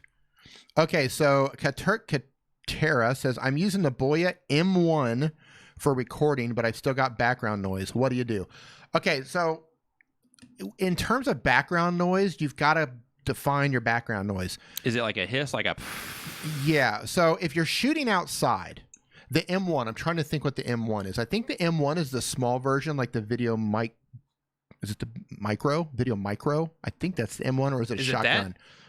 Oh, no, that's the Mi L. Yeah, so here's one thing. Yeah, I'm not sure. If you're shooting outside, or you're getting a lot of wind noise, like when you speak, you're getting a lot of and the crackling from your wind, your breath even, put one of these on it. It's called a dead cat or a windscreen. It just slides right in. Or I prefer an injured cat, personally. Yeah. Injured. Don King. I call it a Don King. whatever you want to call it. Hey, Heart of Gaming. Like this will help with wind and any sort of a wind sound that you're having on your mic. But the thing to understand is microphones are not magic. Yeah. Like if you have a microphone, it's not going to magically shut off all the noise around you. Now, they are made. These, for example, like these are really good at that, but you don't want to make a normal video with these. Like you wouldn't put this on top of your camera and make a video with this, because that's not what it's made for. It's made for how we're using it right now, to where we're in really close proximity to it and things like that. Like I'm actually going to look this up. Go ahead and speak. I'm going to see what the boy. Yeah. So like with microphones like this, basically like you can get close to them and you can like talking to them and it sounds good. There's a lot of presence in it. Even if you come back to about here, it's still going to sound good. You can adjust it and all that stuff to where it also sounds M1. good. I just thought it was M1, the BY M1. So it's a lavalier microphone. Yeah, but like, with all these other microphones, it's something to where I should have known that. When you are like out in the world, so to speak, if you're making videos by a busy street, there's nothing that's going to help you there except for post processing. You can kind of lift your voice up and to kind of put that stuff down a little bit if you really know what you're doing. I don't know the software that well. I don't think you do either. Audacity, but somebody like Mike Russell, for example, like he would be able to do that, but I don't have the ability. Like I haven't learned how to do that. I have the ability. I just haven't learned how to do that. So like if you are having that problem, then you need to start watching a lot of videos on like frequencies and things like that when it comes to audio, so you can actually isolate your voice and actually lift your voice out of the track a little bit, because you're going to run into that if you're recording outside. So here's what I've got. If you're shooting outside, there's nothing you can do. Vigard, I'm not sure what he did to it, but like my videos in Hong Kong, like it's loud. You know how it is in Hong Kong, and like I'm running around and all this stuff, but he got my voice right out there, and it sounds great, even on my vlogs in Hong Kong. Good. If you're shooting outside, it's next to impossible unless you know what you're doing, like you said. Like if you're just shooting outside and you're just using that audio, if it's not quiet outside, your audio is not going to be quiet. If you're shooting in a noisy environment, it's going to be noisy. So yeah, it's a Boya BYM1 lavalier microphone. So I would say this. Experiment putting the microphone in different places on your chest and around your collar. Placement is crucial. It is.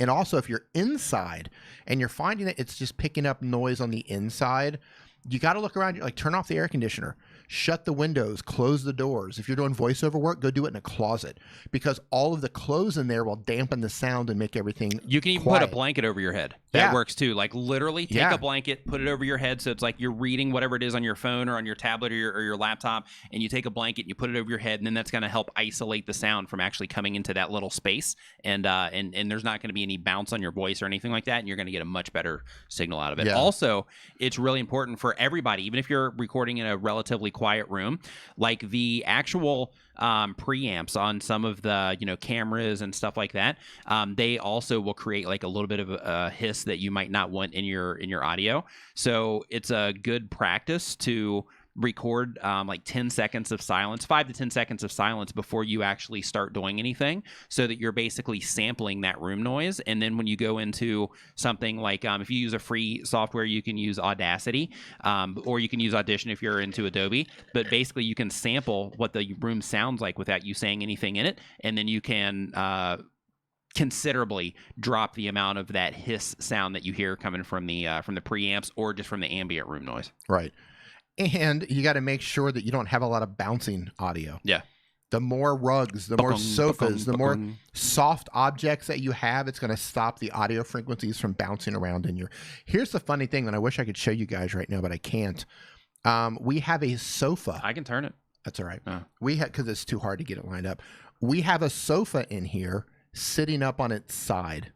It was sitting down flat, but it ended up just collecting a bunch of stuff on it. But it's sitting up on its side, and he wants to get rid of the sofa, but I don't want to get rid of it because it actually helps with audio. It stops those audio frequencies from bouncing around. We should at least strip it down to the cushions.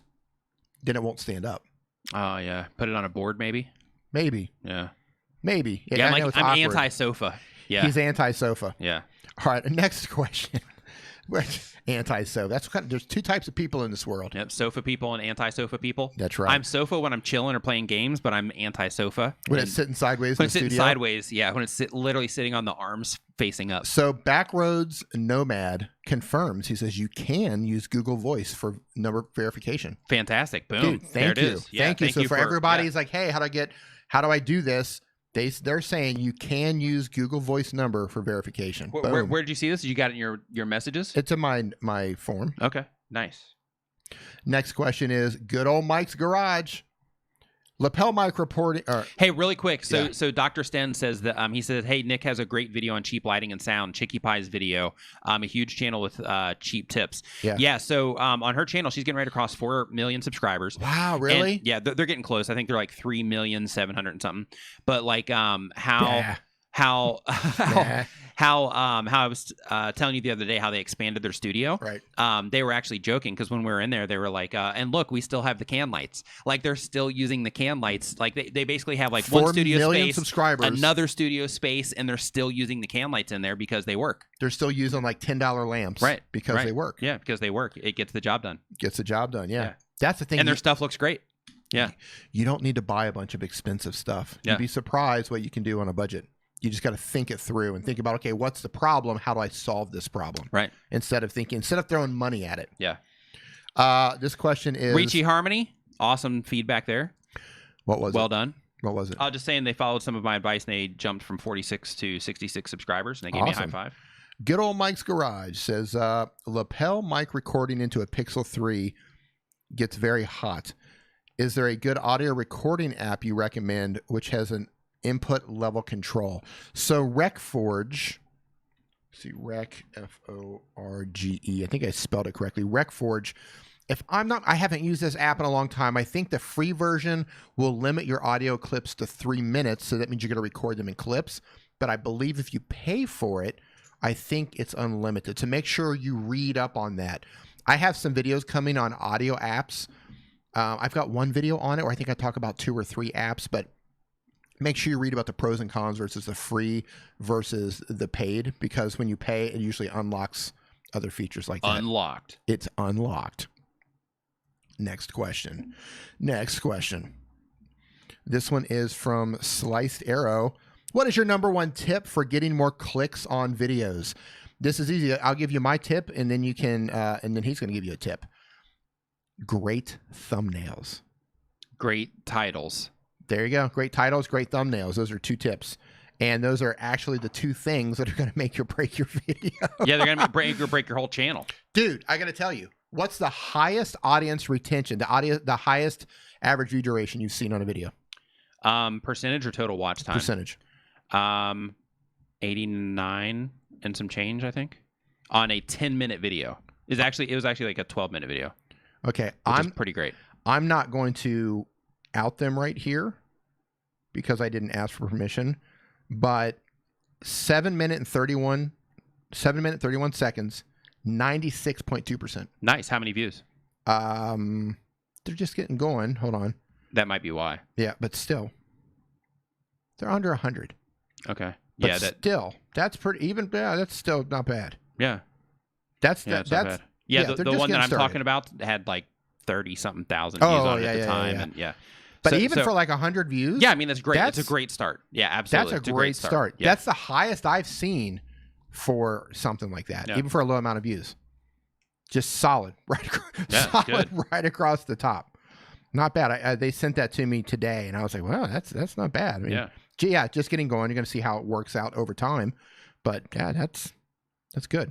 I don't have it that like I don't see. But right out of the gate, though, you were getting views right out of the gate. So hey, Tube Techie. Yeah, so like in your particular 96%. Yeah, in your particular case, it was a fight right out of the gate in terms of those kinds of stats because you were getting views like from go. Oh, this is good. Next question: Wrestling with Kobe. Do you have any tips on channel value proposition? I do. Like master your mobile or stake your claim, amplify your message. Boom, Brian G. Johnson. Absolutely. First off, the first thing you got to think about is just think about what just happened there. You just said stake your claim, amplify your message, and I just said Brian G. Johnson. Right? So you want to make sure that it's definitely something that is memorable like that, and you also want to make sure that it's something.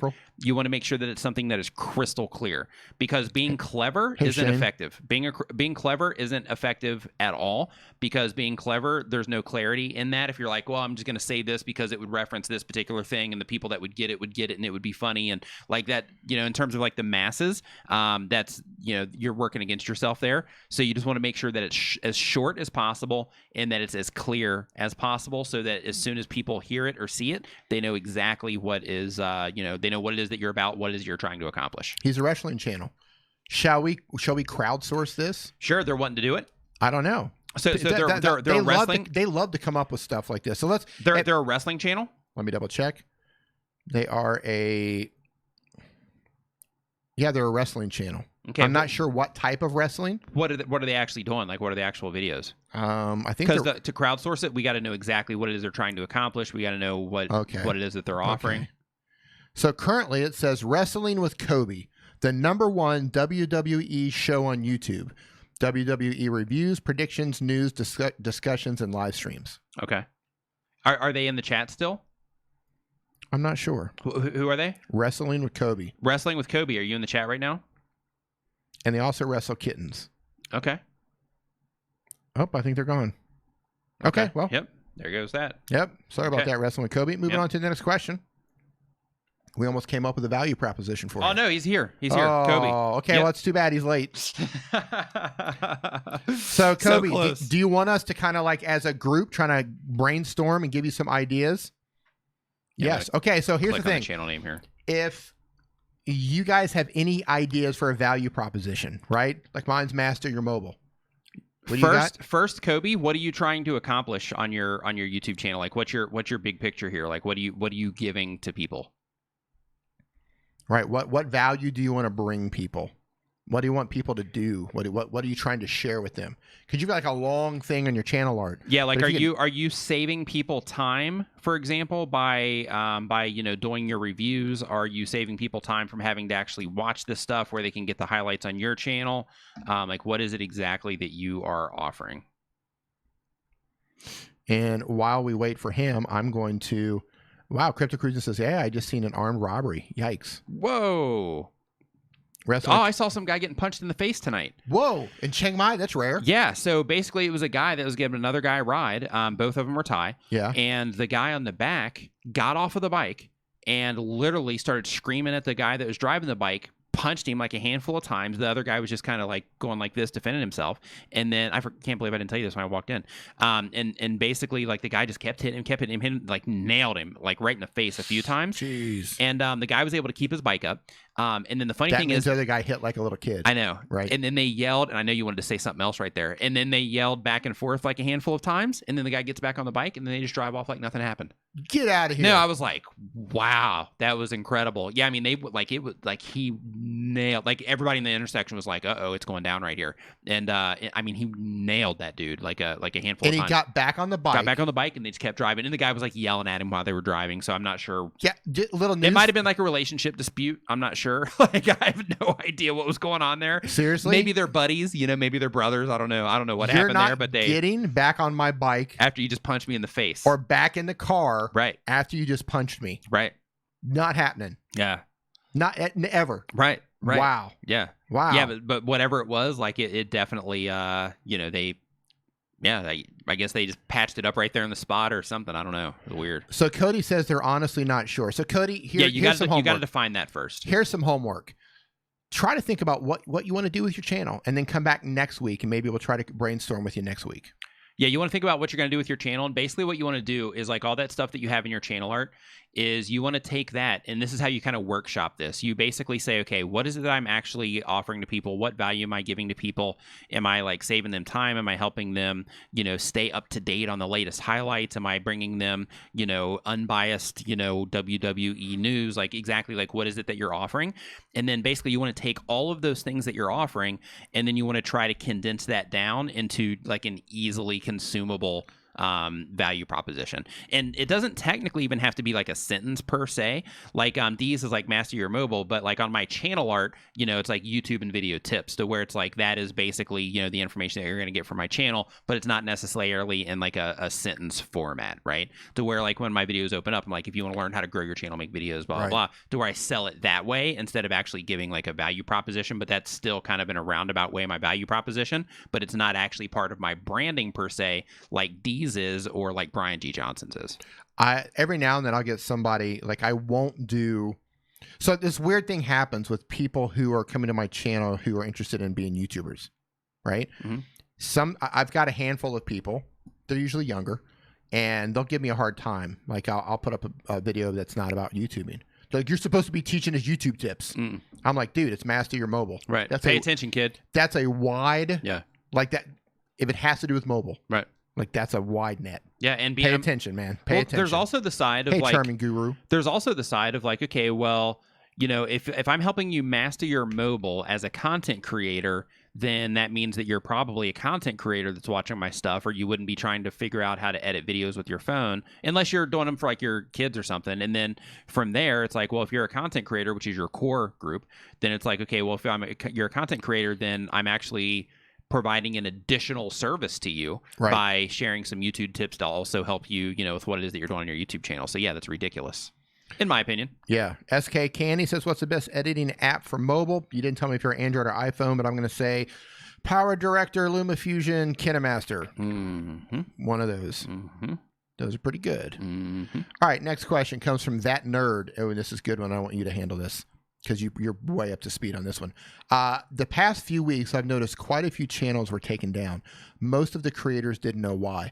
What are some of the main things creators should watch out for so we don't make some mistakes? Okay, great question. Yeah. So things that you need to make sure that you are mindful of is one, any type of copyright things, like if you're using other people's images, other people's music, other people's video clips, anything like that, you have to make sure that you're using or that you have permission to do it, even if it's a font choice. Right, unless that font is available for commercial use, you're still actually running the risk of actually getting copyright strikes on that. If the person that created that font happens to see your thumbnail, happens to see your video, and then they end up wanting to put a claim against you, they can do that. So there's the copyright side of things, and then there's also the community guideline side of things, and that's where most people end up losing their channels. So basically, on the community guideline side of things, you have to make sure that you are playing by YouTube's rules. And that means that you're not, making any type of hateful content. That means that you're not putting up repetitive content. That means you're not trying to game the system. That means that you're not going around YouTube asking sub for sub. That means that you're not insulting people in their comments. That means that basically you're being a good human being, right? And you're acting like a good human being on the platform. Then you're going to be okay. Whereas if you're just going around, you're being like a jerk. Like, for example, there's this guy on Reddit. He was like, yeah, I typically troll people on YouTube, and then I got like shadow banned. I'm trying to figure out how to not get shadow banned. And I was like, well, first off, you're a jerk for just going around and being a troll, and then like openly being like, hey, I got banned for this, and now I'm trying to find a way out of it. When it's like, well, how about you just not be a troll and you try to be, a contributor to society instead of like a parasite on society. And but basically, like, you want to just look inside of the community guidelines and read them. They actually make their community guidelines available. You can go to Google, just type in YouTube community guidelines, and make sure that you are checking all the boxes in terms of playing it safe on YouTube, because the box is getting tighter, or the squeeze is getting harder. So because of that's what she said. Right. So it's really important to make sure that you are, playing by their rules, and that you future-proof yourself also, because like if you're making content now, and it's stuff to where, just like what's happening with the conspiracy videos and things like that right now, turning the frogs gay, to where it's like, if you're making content to where you think, okay, 5 years from now, with the way that things are going on YouTube, is this something that YouTube might clamp down on, like my reaction videos, for example, because I'm just looking at a piece of content and I'm doing a reaction, and then it's not, like a real piece of content. Like, is that something that that YouTube is going to not show to people that much, or that they're not going to monetize in the future? Like, they've started closing out all these other sectors or these other types of content. If that's the case, then you might want to reconsider now, so that you're future-proofing yourself. You might want to reconsider the type of content that you're making. Even the WWE channel that popped up here, that we were talking about, to where, here, hold on.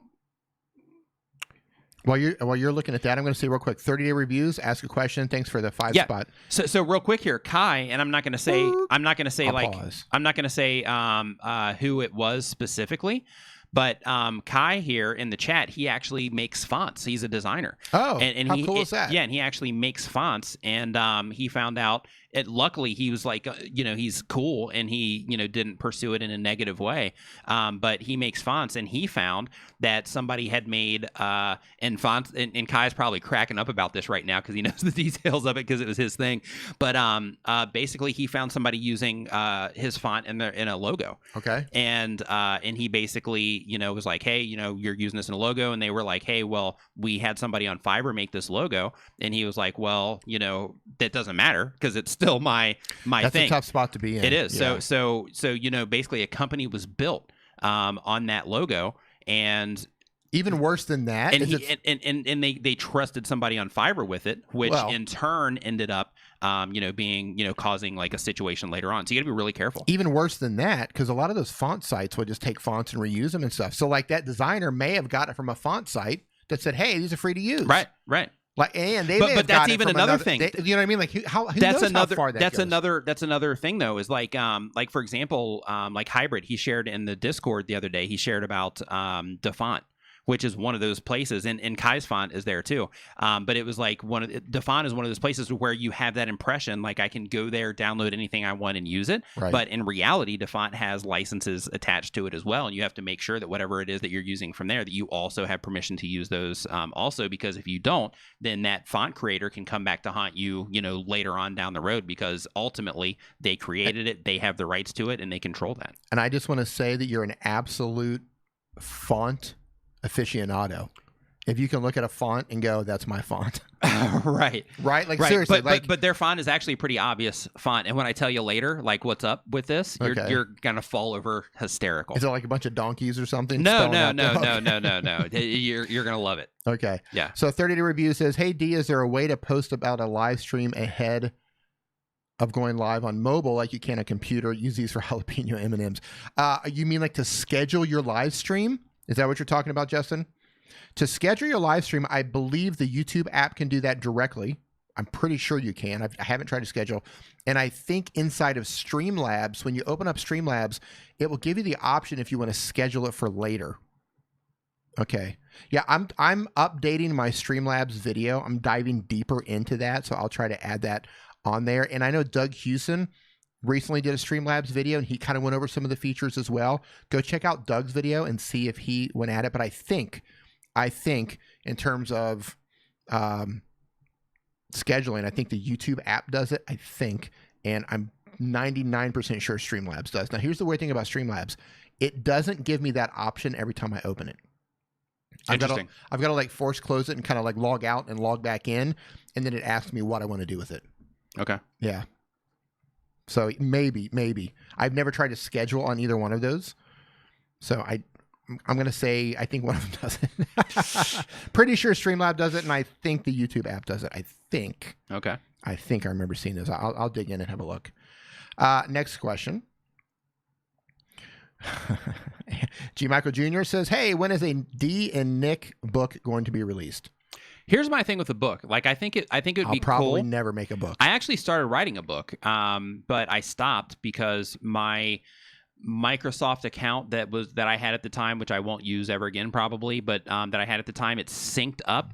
Like, I sat at Starbucks and I cranked out like, a bunch of pages on it, and then it ended up syncing up with like whatever I had at home or whatever, which overwrote all the like 5 hours worth of stuff. And I was like, all right, well, I'm not going to do that. But my thing with a book, and I'm kind of going back and forth with this on the podcast too, is I'm going to do the podcast just because like I think it's cool and just because they're relatively easy to make. However, the thing that I have in my brain is it's like, okay, if you make a book, if it becomes like, like a bestseller or something, then sure, you're going to get a lot of people picking up that book and, and all that stuff and all that time you put into it's worth it. But like if you're selling it on Amazon and it's something that is that you're not pushing tons and tons of traffic to, the amount of time that you put into that book versus what you're going to, the reward that you're going to get on the back end isn't necessarily going to add up. Whereas you could spend that same amount of time making YouTube videos, and those videos would end up getting in front of like a lot more people than, selling whatever it is that you want to sell versus that actual book. Right. About the return. Yeah. Yeah. And with that book also, it's like that one sale, if you're selling on Amazon for $10, it's an additional asset. So that's the win. But, and it's also the authority thing where you can be like, yeah, I've written a book. Here's my book. I literally wrote the book on it. Right. So you have that also, which is cool. But for me personally, pulling an Eric Waite. Drinking his whiskey with his pinky up. But for me personally, I just think, I factor in like, okay, like, what it brings versus like the effort and time that you'd have to put into it and the cost, because you got to pay, like I'm not an editor, right? So it's like in terms of, like a book. So it's like, I would write some horrible version of a book and then I would pass it to an editor with my horrible grammar, and they would probably just turn it down right out of the gate saying I would never work on this because there's so many errors. But then if they did, you're looking at, probably like $1,000 or more right out of the gate to pay an editor to go through the book, probably more. And then in addition to that, I guess I could design the covers and stuff, but then the formatting and all that stuff. So the costs involved also. So that side of it, unless it was something, that was going to have like a widespread thing, I personally just don't see the, me doing that in the very near future. I was thinking about doing it this year. Last year, I was like, yeah, next year I'm going to write a book because everybody's writing books and I should write a book because, where I'm at and blah, blah. But then I was like, you know what, actually, like I'd probably just rather spend that time hanging out at Starbucks, then like I'm just being honest. Real talk right there, people. Right. Like I'd Real rather just talk. spend that time hanging out at Starbucks or hanging out in a live stream or something, because it's like, it just doesn't, I don't know. Yeah. It just like, I understand the authority side of it. I totally get that, but it's like, like I can't imagine, unless you went to the U.S. and you did like a book tour. Right. But you're not going to get, it's not going to happen. Like I'm not going to the U.S. and doing a book tour. Right, a book tour, right? Like you're not going to get any more speaking engagements at the places you want to already go to. Right. You're already speaking at Social Media Marketing World. You're speaking at Vid. You know what I mean? Like you're already in there. Right. Like where else? Well, like what else? What other doors? I'm sure it would open it up quite a bit, because some people look at that. It's that perception thing. Yeah, some people look at that and they're like, oh, it might be stuff that I haven't even thought of. Right. Or it might be stuff that I don't even know about. Yeah, I don't know. Like to where it's like, oh, okay, well, we're looking for authors on these particular topics. So let's reach out to, like it could be something like that, because people do put a lot of weight behind that. Like, oh, they're an author. Right. So that, that's like a thing that people wrote a book. Right. It's like a thing that people carry. So, so because of that, like I understand that side of it, but for me, it's just not authority, but it's just not, in my brain right now, it's not worth it. Maybe I'll do it in the past, or maybe I'll have somebody ghostwrite it. I get the perception side of it. I get the authority side of it. What I'm saying is, do you really think it would open up more doors that would make it worth writing? Possibly, but I don't know. I really don't know, man. Like it would be, because do you want to go through those doors, because you're aware of all the social media stuff happening, right? So are you, like, you know what I mean? Like, do you really want to start going to like book events? No. That's what I'm saying. No, yeah. And for me Stay personally, in your lane, you know? Yeah, and for me personally, like I enjoy making content. I enjoy making videos. I love doing live streams, even like doing the podcast recordings and stuff. Like I enjoy that. So like I enjoy that kind of stuff. Like sitting there and typing out a bunch of stuff, I'm just not a fan of. So like for me, like an audiobook would make 1,000 times more sense. But in order to make an audiobook, you got to write a book first in order to actually know what to say in the audiobook, right? Gotcha. So yeah, it's definitely a double-edged sword for me. Okay, so yeah, apps that roll, it's coming out. I've just got a few things. I've actually got a bunch of them already like done, recorded, and edited. I just haven't actually put them up and started distributing them yet. Kaka GZ, how's it going? So Matt Hayes says, feel bad for asking so many questions. Dropped a $2 super chat. €2 super chat. Thank you, man. Hey, listen, don't feel bad about asking questions. That's what I'm here for. I do these live streams so that you guys and ladies can ask questions.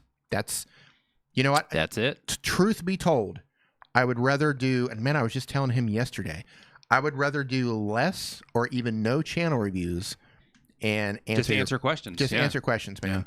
Because I feel like you guys will get the most value if you can, because everybody's got questions they want to get answered. It's like, hey, man, how do I do this? How do I do that? And I can't answer everybody's questions. The thing with That's just not possible. Here's the thing with channel reviews is with channel reviews, you can watch any of your past channel reviews where you've done them for hours. You can watch any of the ones that we do on Nimmin Live. You can watch all of those, and you can get all the information you need there for the channel reviews. If you watch one channel review, you're probably going to get a good idea. One good one where there's like, hey, you got to do this. Yeah. Just check the boxes. Yeah. You just check the boxes. There's nothing that I'm going to tell you for your channel specifically. So we're going to go, oh.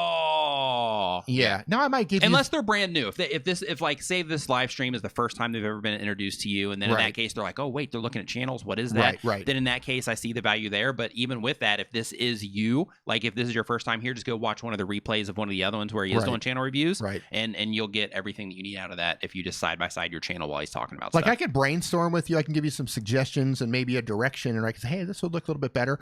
But it's still, I mean, you know what I mean? Like I would rather answer your questions.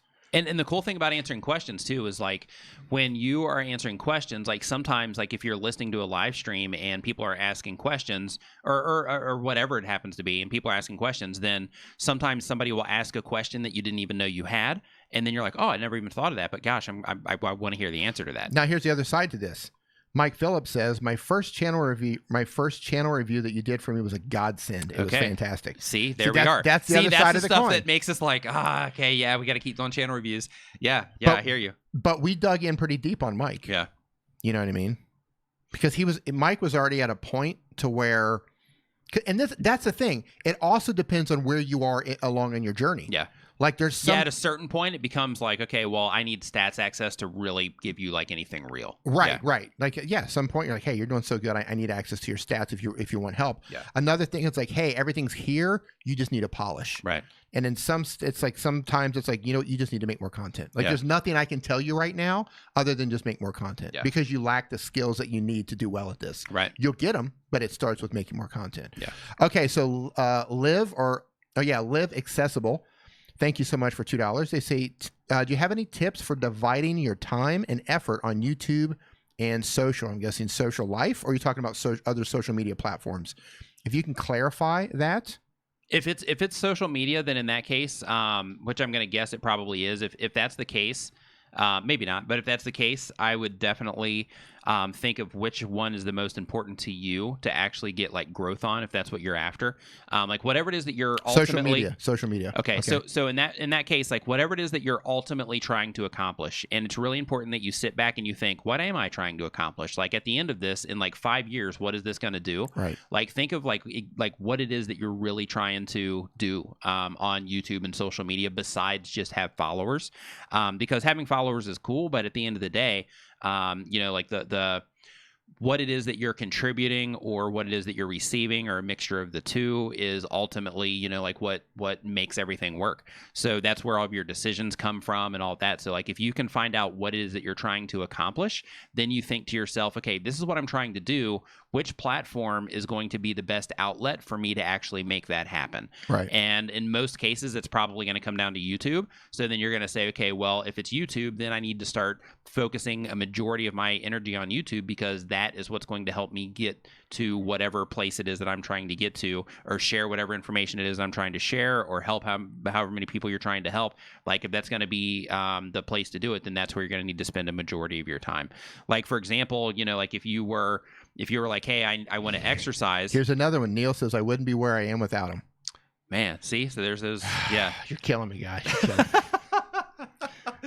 But here's the thing. Like, this is the important thing. Like, but we also finish that one. Yeah, but basically you just got to focus on the one that is going to basically lead you down that road, because like when you know what it is that you're after, then and when you know it is what you're trying to accomplish, and whatever that is for you, it doesn't like I'm not saying it doesn't matter, but in terms of like I whatever that is, if that is I'm trying to help people live more accessibly and I want to make that possible and I want to actually end up ultimately creating a product that's going to help add to people's lives, and like that's what you're trying to accomplish, that's awesome. If it's hey, I'm going to do this so that I can market these particular products so that I can turn this into an income source so I don't have to work my normal job, if that's what you're after, that's totally cool too. If it's hey, I'm just going to do this so that I can share this information of what people have to deal with in terms of accessibility, and I just want to spread awareness about that, totally, that's awesome too. Like whatever your reason is, it's awesome, but just define that reason and then basically go on the platform to where this is what you're trying to accomplish.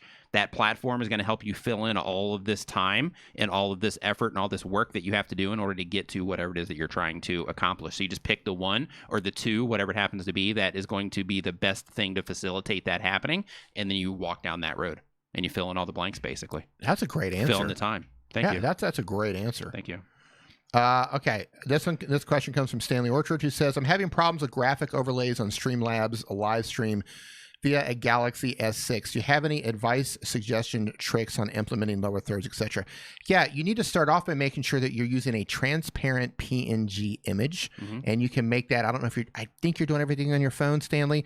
If so, you want to use something like PixArt, and you can save it transparent. If you're just doing if you're trying to put a JPEG in there that's small, or a GIF that's sized down, transparent PNG. So, and you make that inside of PixArt. What I would do is actually size it. If you're streaming out 720, well, make your PixArt canvas the same size that you would stream, and then build that lower third the same size that you want it to show up. And then when you import it, that should work. I don't know if you're trying to import other files, other file formats, but a transparent PNG file should be the trick. Should do the trick. And if that's not the case, if you are doing that already and you can't figure it out, I would hit up Streamlabs. Just shoot them a tweet. They're extremely helpful, and they're supportive of their products. Their support is awesome, so hit them up if you can't figure that out, and they'll walk you through whatever it is you need to do. Okay, next question here. This one comes from, where'd it go? This one comes from Isaac's LOL. It says, why don't I get views and subs? I don't need to look at your channel to tell you that if you're not getting views and subscribers, that means that you're probably missing something somewhere. You're not checking a box. It could be your titles aren't made in a way that people can't find you. Your thumbnails might not be good enough. You might not be winning that click. You might not be making content that people are interested in. You might not be uploading enough. You might only have 3 videos. Upload a lot of videos, focus on writing those titles, focus on making good thumbnails, focus on writing great descriptions, focus on watching your videos and looking at your audience retention reports to see if people are responding to your videos. Are you driving people down to make comments? Like, you can use headline generators too. Like if you're like, man, how do I write a good title? Just use a headline generator. That'll help get you going. Yeah. Usually when somebody's not getting views and they're not getting subscribers, it always kind of defaults back to basic practices. Mm-hmm. Hey, Live Accessible, thank you so much. Tim Yonce says, I love the thought cloud, so Nick is speaking from heaven. Nick's speaking from inside my head, and I can't get him out. Yeah. He's not actually here. Live Accessible says, thank you so much, Nick and D. Hey, man, our pleasure. He pretty much ruled that one. Next question here. VIP Man says, follow-up question. How many mods should a channel and Discord server have? We answered that one already. No, how many mods, not how to choose the mod. Well, no, we also answered like when to put them in there. Oh, okay, so how many mods? Yeah, it's kind of the same. We talked about that also. Don't over mod, as many as you need. And is it a good idea or a bad idea to have real life friends as mods? That's good. It's great because you can trust them. You can trust them. Yeah. Next question here comes from Paul Hinch Herbivore. Says, I know that CTR per impression and view durations are the prime importance. Watch time per impression. But what other stats are right up there too? Yeah, watch time per impression is extremely important. Your click-through rates, all of them, everything they give you access to in terms of your stats, everything is important. How often are people adding your stuff to playlists? How often are they coming back to your channel? How often are they sharing your content out? How often are they clicking on your thumbnails? How long are they engaged in your content in terms of your audience retention? How many comments are you getting on your channel? How many rooted comments are you getting on your channel in terms of like actual conversations that are taking place in your comment sections? Like all of this stuff, like everything is important. That's why they give you that information so that you can just look around and see what's actually happening and try to improve, each part of the user experience. Because ultimately they're trying to make their platform better for users so that they'll stay on there and so they can serve more ads to them while they're on YouTube. And your job as a content creator is to basically make that experience as awesome as you possibly can for the people that are on YouTube so that they don't want to leave YouTube because of you or they don't get bored because of you, so that they'll watch either more of your content or more content that gets suggested to them on YouTube. But ultimately the thing that you're trying to accomplish is to keep people coming onto YouTube, coming back to your channel, keeping them on your videos as much as possible for as long as possible, having them binge watch as much of your content as possible, all of that stuff. It's all important. This is hold on, guys. Streamlabs is, the bot is going crazy. So Live Accessible says, what's more important, views, comments, or cumulative watch time or average watch time duration for a video? Hold on really quick. I saw that got deleted. I wonder why that got deleted. It's my Streamlabs bot. It's like out of control. Live Accessible, I do apologize. It's a bot. It's a bot that's hitting you incorrectly. Yeah, the bot's been drinking again. The bot's been drinking again. So let's see here. What's more important, views, comments, cumulative watch time, or average watch time duration for video? So in terms of what's more important, views, comments, cumulative watch time. So all of that stuff, like statistically, again, it's all important. Watch time is the most important because, again, like basically I love having you in here answering questions. I'm just chilling. This is great. This is great. Yeah, I come in and then I go into mode, right? No, I love it. Yeah. This is great because they're asking great questions. So, but basically, like what you want to do is YouTube is judging us all on how much watch time we can generate per impression, and you actually see that information in your stats. But the more watch time that you can generate per every single time that YouTube shows your thumbnail and title to somebody, the better YouTube is going to treat you. So that's ultimately the goal in terms of like comments and things like that. That ultimately comes down to like what it is that you're trying to do. Like if you're trying to build a community, then of course, as many comments as you can possibly get is good, because then that gives you people to talk to and people to interact with. And also when they're leaving comments, then when you're replying to them, then they're going to come back because they know that you're listening to them and that kind of stuff. So That's all important as well. But basically, you have to get views in order to get watch time, and watch time is the thing that ultimately they are judging you on. And you also have to get the clicks. As many clicks as you possibly can for when they are giving those impressions, so that you can get the views, so that you can get the watch time, so that you can also get the comments from those views and people, engaging in your all content. The things that are just kind of intertwined. Yeah. The answer is always all the stuff. Yeah. Right? It definitely is. Yeah, all of it. All of it. Okay, this one's from Dr. Stan, and this one's interesting. Yeah, Streamlabs is a bot. He says suppressed videos, ? Once in a while. I'm a bot too today. Once in a while, we get a video that no one watches. Mm-hmm. It has a searchable title, similar thumbnail, vision approved thumbnail, not demonetized, no bad words mentioned, etc. Searchable versus something that people are searching for enough, or versus something that you can actually no one watches, versus things that you can actually compete for is a totally different thing. Also, there could be a YouTube settings problem there. So one thing that you need to make sure that you do. He's on fire, by the way, if you don't know. Who? Dr. Stin. Oh, okay. So one thing that you need to make sure that... Oh, this was his question? Yeah. Oh, okay. So another thing to make sure that you do if you're getting 0 views, like literally 0 views, is you might have a settings issue where you need to go in and make sure that the box that says notify subscribers of this video, make sure that that's checked. Also, make sure that the box is checked that you can also take recommendations from other channels, which I'm sure yours is, because I've made like a handful of videos where I mentioned that. But just to make sure that you are doing that, you want to make sure that the box is checked for every video to notify subscribers of that video, because sometimes it'll be unchecked and you have to make sure that it's checked so that they will get notified. And then you also want to make sure that you have the box checked for to be recommended from other channels also. That's interesting. Yeah, I'm curious, Dr. Stin, does that mean no views? Or like a lot less than normal? Yeah. Wow. I'm on Dr. Stin's site. Oh, nice. On his channel. I'm in his, yeah, man, I didn't know this. That's great. It's like the best looking thumbnail you got. Hold on. I got to pull this up. I remember this. This was taken at Vid Summit. Hold on here. Let me find him here. Were you with me when he was doing the muscle testing? No. Good thing, because I have noodle arms. So yeah. I would have failed that test. Yeah, so check this out. I see it. I'm looking at it right now.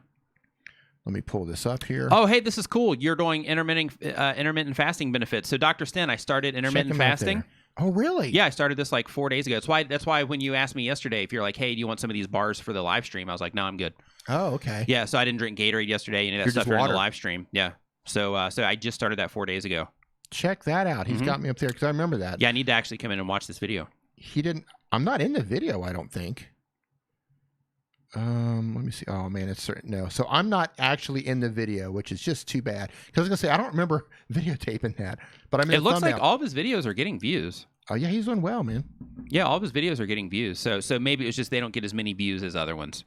Yeah, so it could just be your thumbnail. It could just be the general interest in that topic by itself. That can also be a thing. It could be that topic isn't just a laser hit for the people that are already subscribed to your channel also. So initially when you publish, you don't get that initial velocity on it that helps YouTube push it out. Like when I do live streaming videos, for example, or even mobile videos, I haven't done a mobile video in a long time. So when I do the next one, I'm anxious to see how it goes. But it'll do well. But typically like mobile content and live streaming content, it typically stalls out of the gate, but then it picks up massively on the back end. But that's because, the core of my audience that initially gets those notifications, that initially comes in and gives YouTube all that data. They're not live streamers, and they're not as on the mobile side, or they weren't actually when I was doing the mobile content. My phone battery just died. Oh, yikes. Okay, next question. This one is from Reaction Reaper. At what milestone should you start streaming? Here's the thing, man. If I think you're just getting started, and if you're just getting started, you have you're still in here. If you have you've got a lot to learn. And for me, and I regret this, I waited until I got to 10,000 subscribers because I wanted some people to show up, because I was used to streaming with him, and we would get 200 people in the room. And I waited for 10,000 subscribers. I regret doing that. I wish I would have started live streaming as soon as I felt comfortable live streaming. Even if 5 people would have showed up, that would have been cool, because You've got to learn the gear. You've got to learn how to solve problems while you're live streaming. You got to learn the process because it's different than recording the video. Yeah. Stuff happens, like stuff, Streamlabs or OBS or whatever it is that you're using, like that can have an update and things can go haywire. Things don't work right. Like you become a great live streaming problem solver when you live stream for a while on a regular basis. Yeah. Like it's rare that a problem pops up for us that we D can't. is a supportive brother, Shannon. Very supportive brother. Yeah, it's rare. It's rare that we can't solve a problem when it pops up. And we've got a lot of stuff going on in the studio. Those of you who only come into my stream, you're missing out because on Saturday I stream with him, and like right now you just see like one camera view really of me and then him in a thought bubble. He's not usually here, but we've not even here right now. I'm in your thoughts. We've got a full studio here with like, a desk and multiple camera views, and we do camera switching and all this stuff on Saturday. There's a lot going on. Hey, creepy Dan, haven't seen you in a long time. And, we've got mixing boards and we've got cables everywhere, multiple microphones. There's a lot of stuff going on. And when this stuff doesn't work, wow, like you got to figure it out fast. Now, if you're doing this by yourself, you're not going to have all of these moving parts. But still, if you're just doing it on your phone, sometimes YouTube doesn't like you. Sometimes your internet just kind of like craps out on you. Sometimes ABC. It's just computers. It's computers and tech. Yeah. So just like your camera overheats sometimes, or just like, it's like maybe your memory card isn't, all of a sudden just doesn't take the information fast enough and you lose footage, like whatever it happens to be. Yeah. Tacos, hard drives lock up. And you have to get good at communicating to the camera. You got to learn how to eliminate as many awkward silences as possible. You got to learn how to like stay on top of it and how to be engaging. And even if there's only a couple people in the chat, like you got to learn how to talk to those people. Yes. You don't want awkward silences. You got to learn how to be engaging and how to get people to do things and share stuff out. You got to learn all that stuff. So you know what, man, like as soon as you're comfortable doing it, because if I remember, you're just getting started, you're still figuring out your thumbnails and stuff like that. Once you get that stuff figured out, once you get the video portion figured out and you figure out the direction of your channel and you've got a good idea what's happening there, start live streaming. Yeah. Even if nobody shows up, do it for the replay. Yes. And start building that muscle memory of what you need to do to live stream. Do it, do it once a week, do it twice a week, whatever you got to do. You will get better at it. Yeah. Andreas asks a question. How do you get more? Dropped a super chat for it. Said, thank you, Andreas. Says, how do you get more? How do you get more engagement? Oh man, what's the best way to create engagement? That's great. So I'll give my tip, and you can give your tip. Okay. What I do is I love to ask for people's opinions. I love to ask, hey, if they've got an idea. And I like to let them know, and it's true. I like to let people know that I do go down and I read the comments. So I might say something like. And again, I say this early on in the video. I don't do it in every video. Sometimes it just doesn't fit right with what the video's doing. But for 95% of the videos, I do this. And I front load it so more people will see it. Because if people are falling off, the longer the video gets, the less people are going to see this call to action. So I put it towards the front. I might say something. Let's say I'm talking about video editors. And you're like, yeah, well, Vigard is like, no, I'm just kidding. I mean, like video editing apps. Yeah, no, I'm just kidding. Let's say I'm talking about video editing apps. Maybe 1 minute in or maybe 30 seconds in while I'm still kind of getting the ball rolling, I might say, so what's your favorite video editing app? Go down, leave a comment below and let me know. When this video's over, I'm going to go down there and I'm going to see what your favorite video apps are. I do read every single question and comment, and I reply to them as many as possible. I might say something like that. I think I messed up the order on that one. But, I give them a reason. I ask them, I ask for their opinion. I ask for their advice. I ask if you have any tips and tricks that you want to share. Share it with your community. Go down. I'm going to go down there when this video is over, and I'm going to read your comments. I'm going to read your questions. I ask questions, and then you do it. Yeah. You do it. You stay on top of it, man. Once your community knows that you're active, once they know you're there, once they know that you're going to reply to them, or at the very least, you're going to give them a heart, they keep coming back. Yes. And they keep coming back because they know that you're not BSing them. They know that you are going to acknowledge their question or their comment or communicate Basically, with you're them. Respecting their time where they're leaving comments, and you're respecting their time, making sure that their comment gets an answer. Yeah. Yeah. So that's kind of the whole idea there. And in terms of like creating just general engagement, like Dee's saying, you got to ask for it. Of course, there's things you can do. Like if you talk about a controversial topic or something that's that people can have just very heavy opinions about, then in that case, that'll naturally increase engagement because people want to let you know that you're wrong or that they disagree or clear that they agree, that they support your decision, whatever it is. But in addition to that, I think D covered, some good bases there in terms of, mixing in your comment to where it's just kind of like, this is what I think about it anyway. Let me know your thoughts in the comments. Or, to where you ask them a specific question about, this is the phone that I use to do this, and I'm really happy with it. It's an iPhone XS. Let me know what phone you're using down in the comments, to where it's just they get to go down and they get to answer just a simple question instead of saying, leave a comment, leave a thumbs up. So it's like if you tell them, hey, Nova Cynthia Barker, nice to see you. If you tell them basically like, I want you to answer this question, then you take out the difficult part of actually coming up with something to say. And it's like, oh, okay, well, I can just answer this question, to where it just makes it easy to engage that way. Another thing as well is to actually spread out your engagement that you're asking for. Yes, in don't your videos. ask for too much too soon. Yeah, yes. So a lot of people will start their videos and they'll be like, hey, subscribe, like, okay, leave me a comment. And what you're doing is you're basically trying to ask somebody to do 3 things at one time instead of just saying, do this one thing, which is easy for people to do. So if you're going to do something like that at the beginning, test asking for the subscribe at the beginning and then asking for a comment in the middle, to where you just kind of mix it into your content, to where you're just asking for them to let them know what you think or whatever it is in the middle. And then maybe 3/4 of the way in, ask them to give it a thumbs up. You can do it verbally. You can add graphics to it. You can do it verbally and still add graphics if you want to. So there's basically the whole thing. The whole idea is just you want to spread awareness that you're trying to get engagement from them, or you want to remind people to engage. Because a lot of times, like when we're watching video content, like think about when you're watching Netflix or when you're watching videos. Hey, Nines Studio. If it's a really good video, you're like engaged in the video. You're not thinking about, I got to leave a comment. You're not thinking about, I got to make sure I subscribe. You're not thinking about, I got to make sure I give this video a thumbs up. You're thinking like, you're not even thinking. You're just sucked into the content, right? So like when you're reminding people and encouraging people to actually do that, then it's like, oh yeah, definitely. I'll let you know what I'm thinking in the comments. Or I forgot to give this a thumbs up. I'll definitely do it. Or I haven't subscribed yet. Yeah, I'll hit that button, right? So asking people to do it is really important, and it's not being pesky. A lot of people are like, I don't like that people ask me to subscribe and all that. It works. YouTube recommends it.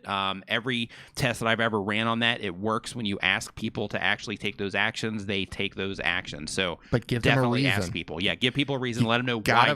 The worst thing you can do is subscribe to my channel. Right. Hey, leave a comment. Yeah. What you need. That's better than nothing. It's better than nothing. Better than nothing. Yeah, but you want to lead them into it because you never want somebody to say, "What should I say?"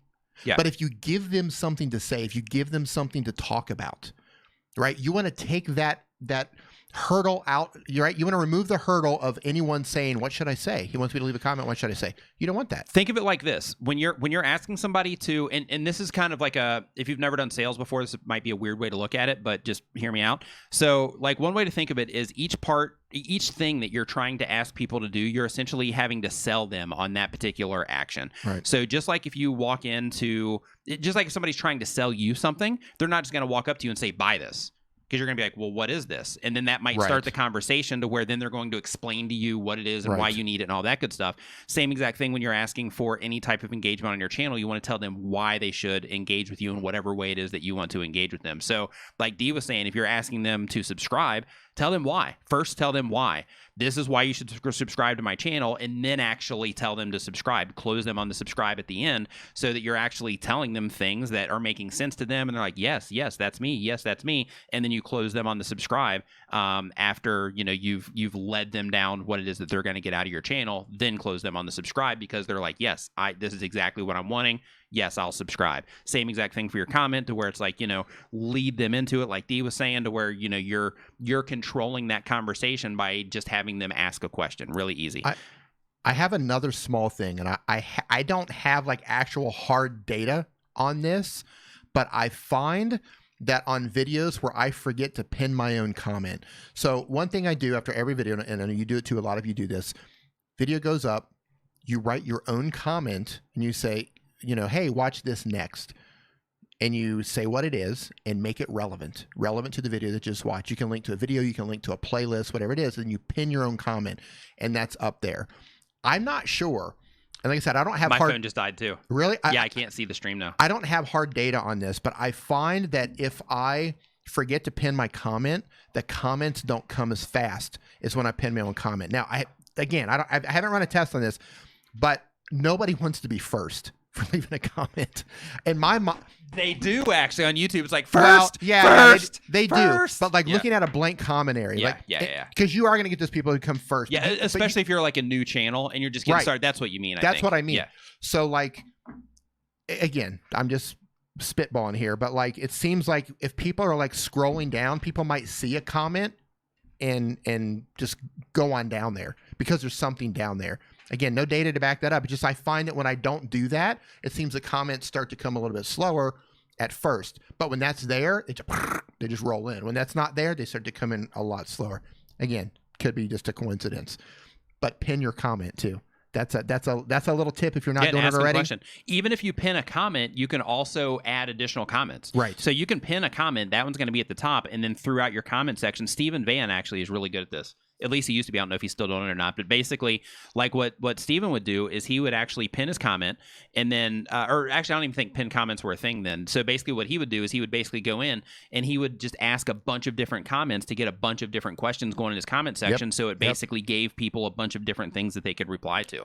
So he was in his own comments, leaving comments, just asking a bunch of different questions that people could respond to. So Shannon Vlogs thinks I'm right, and Creepy Dan says the same thing. When I pin my own comment, the number of comments really increases.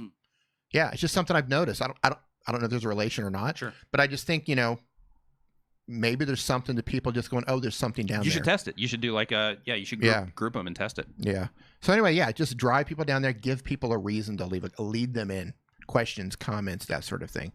Okay, so I got through all the questions, and my phone is dead. Only one person was going to get a channel review anyway. That was Ratty Star. Ratty Star, I will get you pulled up next time. I think you're out of the chat already. So my apologies for that. I can't pull my phone up. I want to thank every single person in here who's hung out. I know some of you have been here the entire time. Much love for that. Thank you for if you just stopped by. Thank you for that too. This will be available on the replay. If you do have questions, go in and leave a comment under the replay. It'll be published sometime tomorrow probably.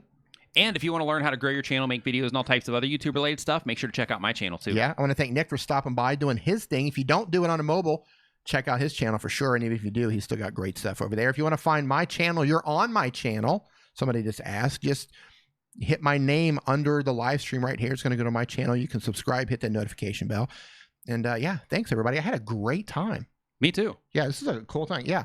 Thanks for hanging out, man. Thanks for everybody who left a super chat. I hope I got through every single question. Oh, I forgot one super chat. Man, I almost dropped the ball there for first 1,000 hours. Thank you. It says, my last YouTube premiere started 45 minutes late. Is that normal? The premieres have been buggy in some situations. Yes. I've seen some people be able to pull them off smooth. I know that I've pulled off some smooth ones, and but yes, people do have problems with them. So because of that, I actually don't do them anymore. So I did like a handful when they first had the feature out, and then I just stopped doing them because of a bunch of different reasons. But if your audience digs your premieres, then it's definitely something that you should move forward with. But just pay really close attention to how YouTube is treating that, how your audience is treating it, and so on. Yeah. All right, man. Thanks for hanging out, dude. That was great. It was. Yeah. That was you. awesome. Thanks for letting me crash the stream here in your brain. Get out of my head. Thanks for letting me crash your brain. Yeah, that was cool, man. And thanks again for everybody hanging out. Mods, thank you for doing what you do. Man, I'm leaving in the morning, but I will be back for Saturday. Have a safe Nimmin trip. Live. I'll be back in Nimmin Live. I'll be back here on Sunday. Fly Rides in the house. What's up, dude? What's up, dude? All right, guys. I will see you on Saturday on Nimmin Live. See ya.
Yeah, so it was funny. So basically, like, they were just like, you know, like duking it out. Really? Yeah, and then like while they were duking it out, they like the one guy was just like bam, bam, bam, just hitting him. Yeah, and the one guy was just taking the hits, and I was expecting like a full blown fight to break out. Right. But it didn't happen. It was just like a you know, it was just like the one guy slamming on him, and then the other guy was just taking it. And then when he hopped back on the bike, I was like, oh my gosh, like there's like no problem at all. Like, hey, just get back on the bike. But he kept yelling at him though as he was going. So I think that it was more of like a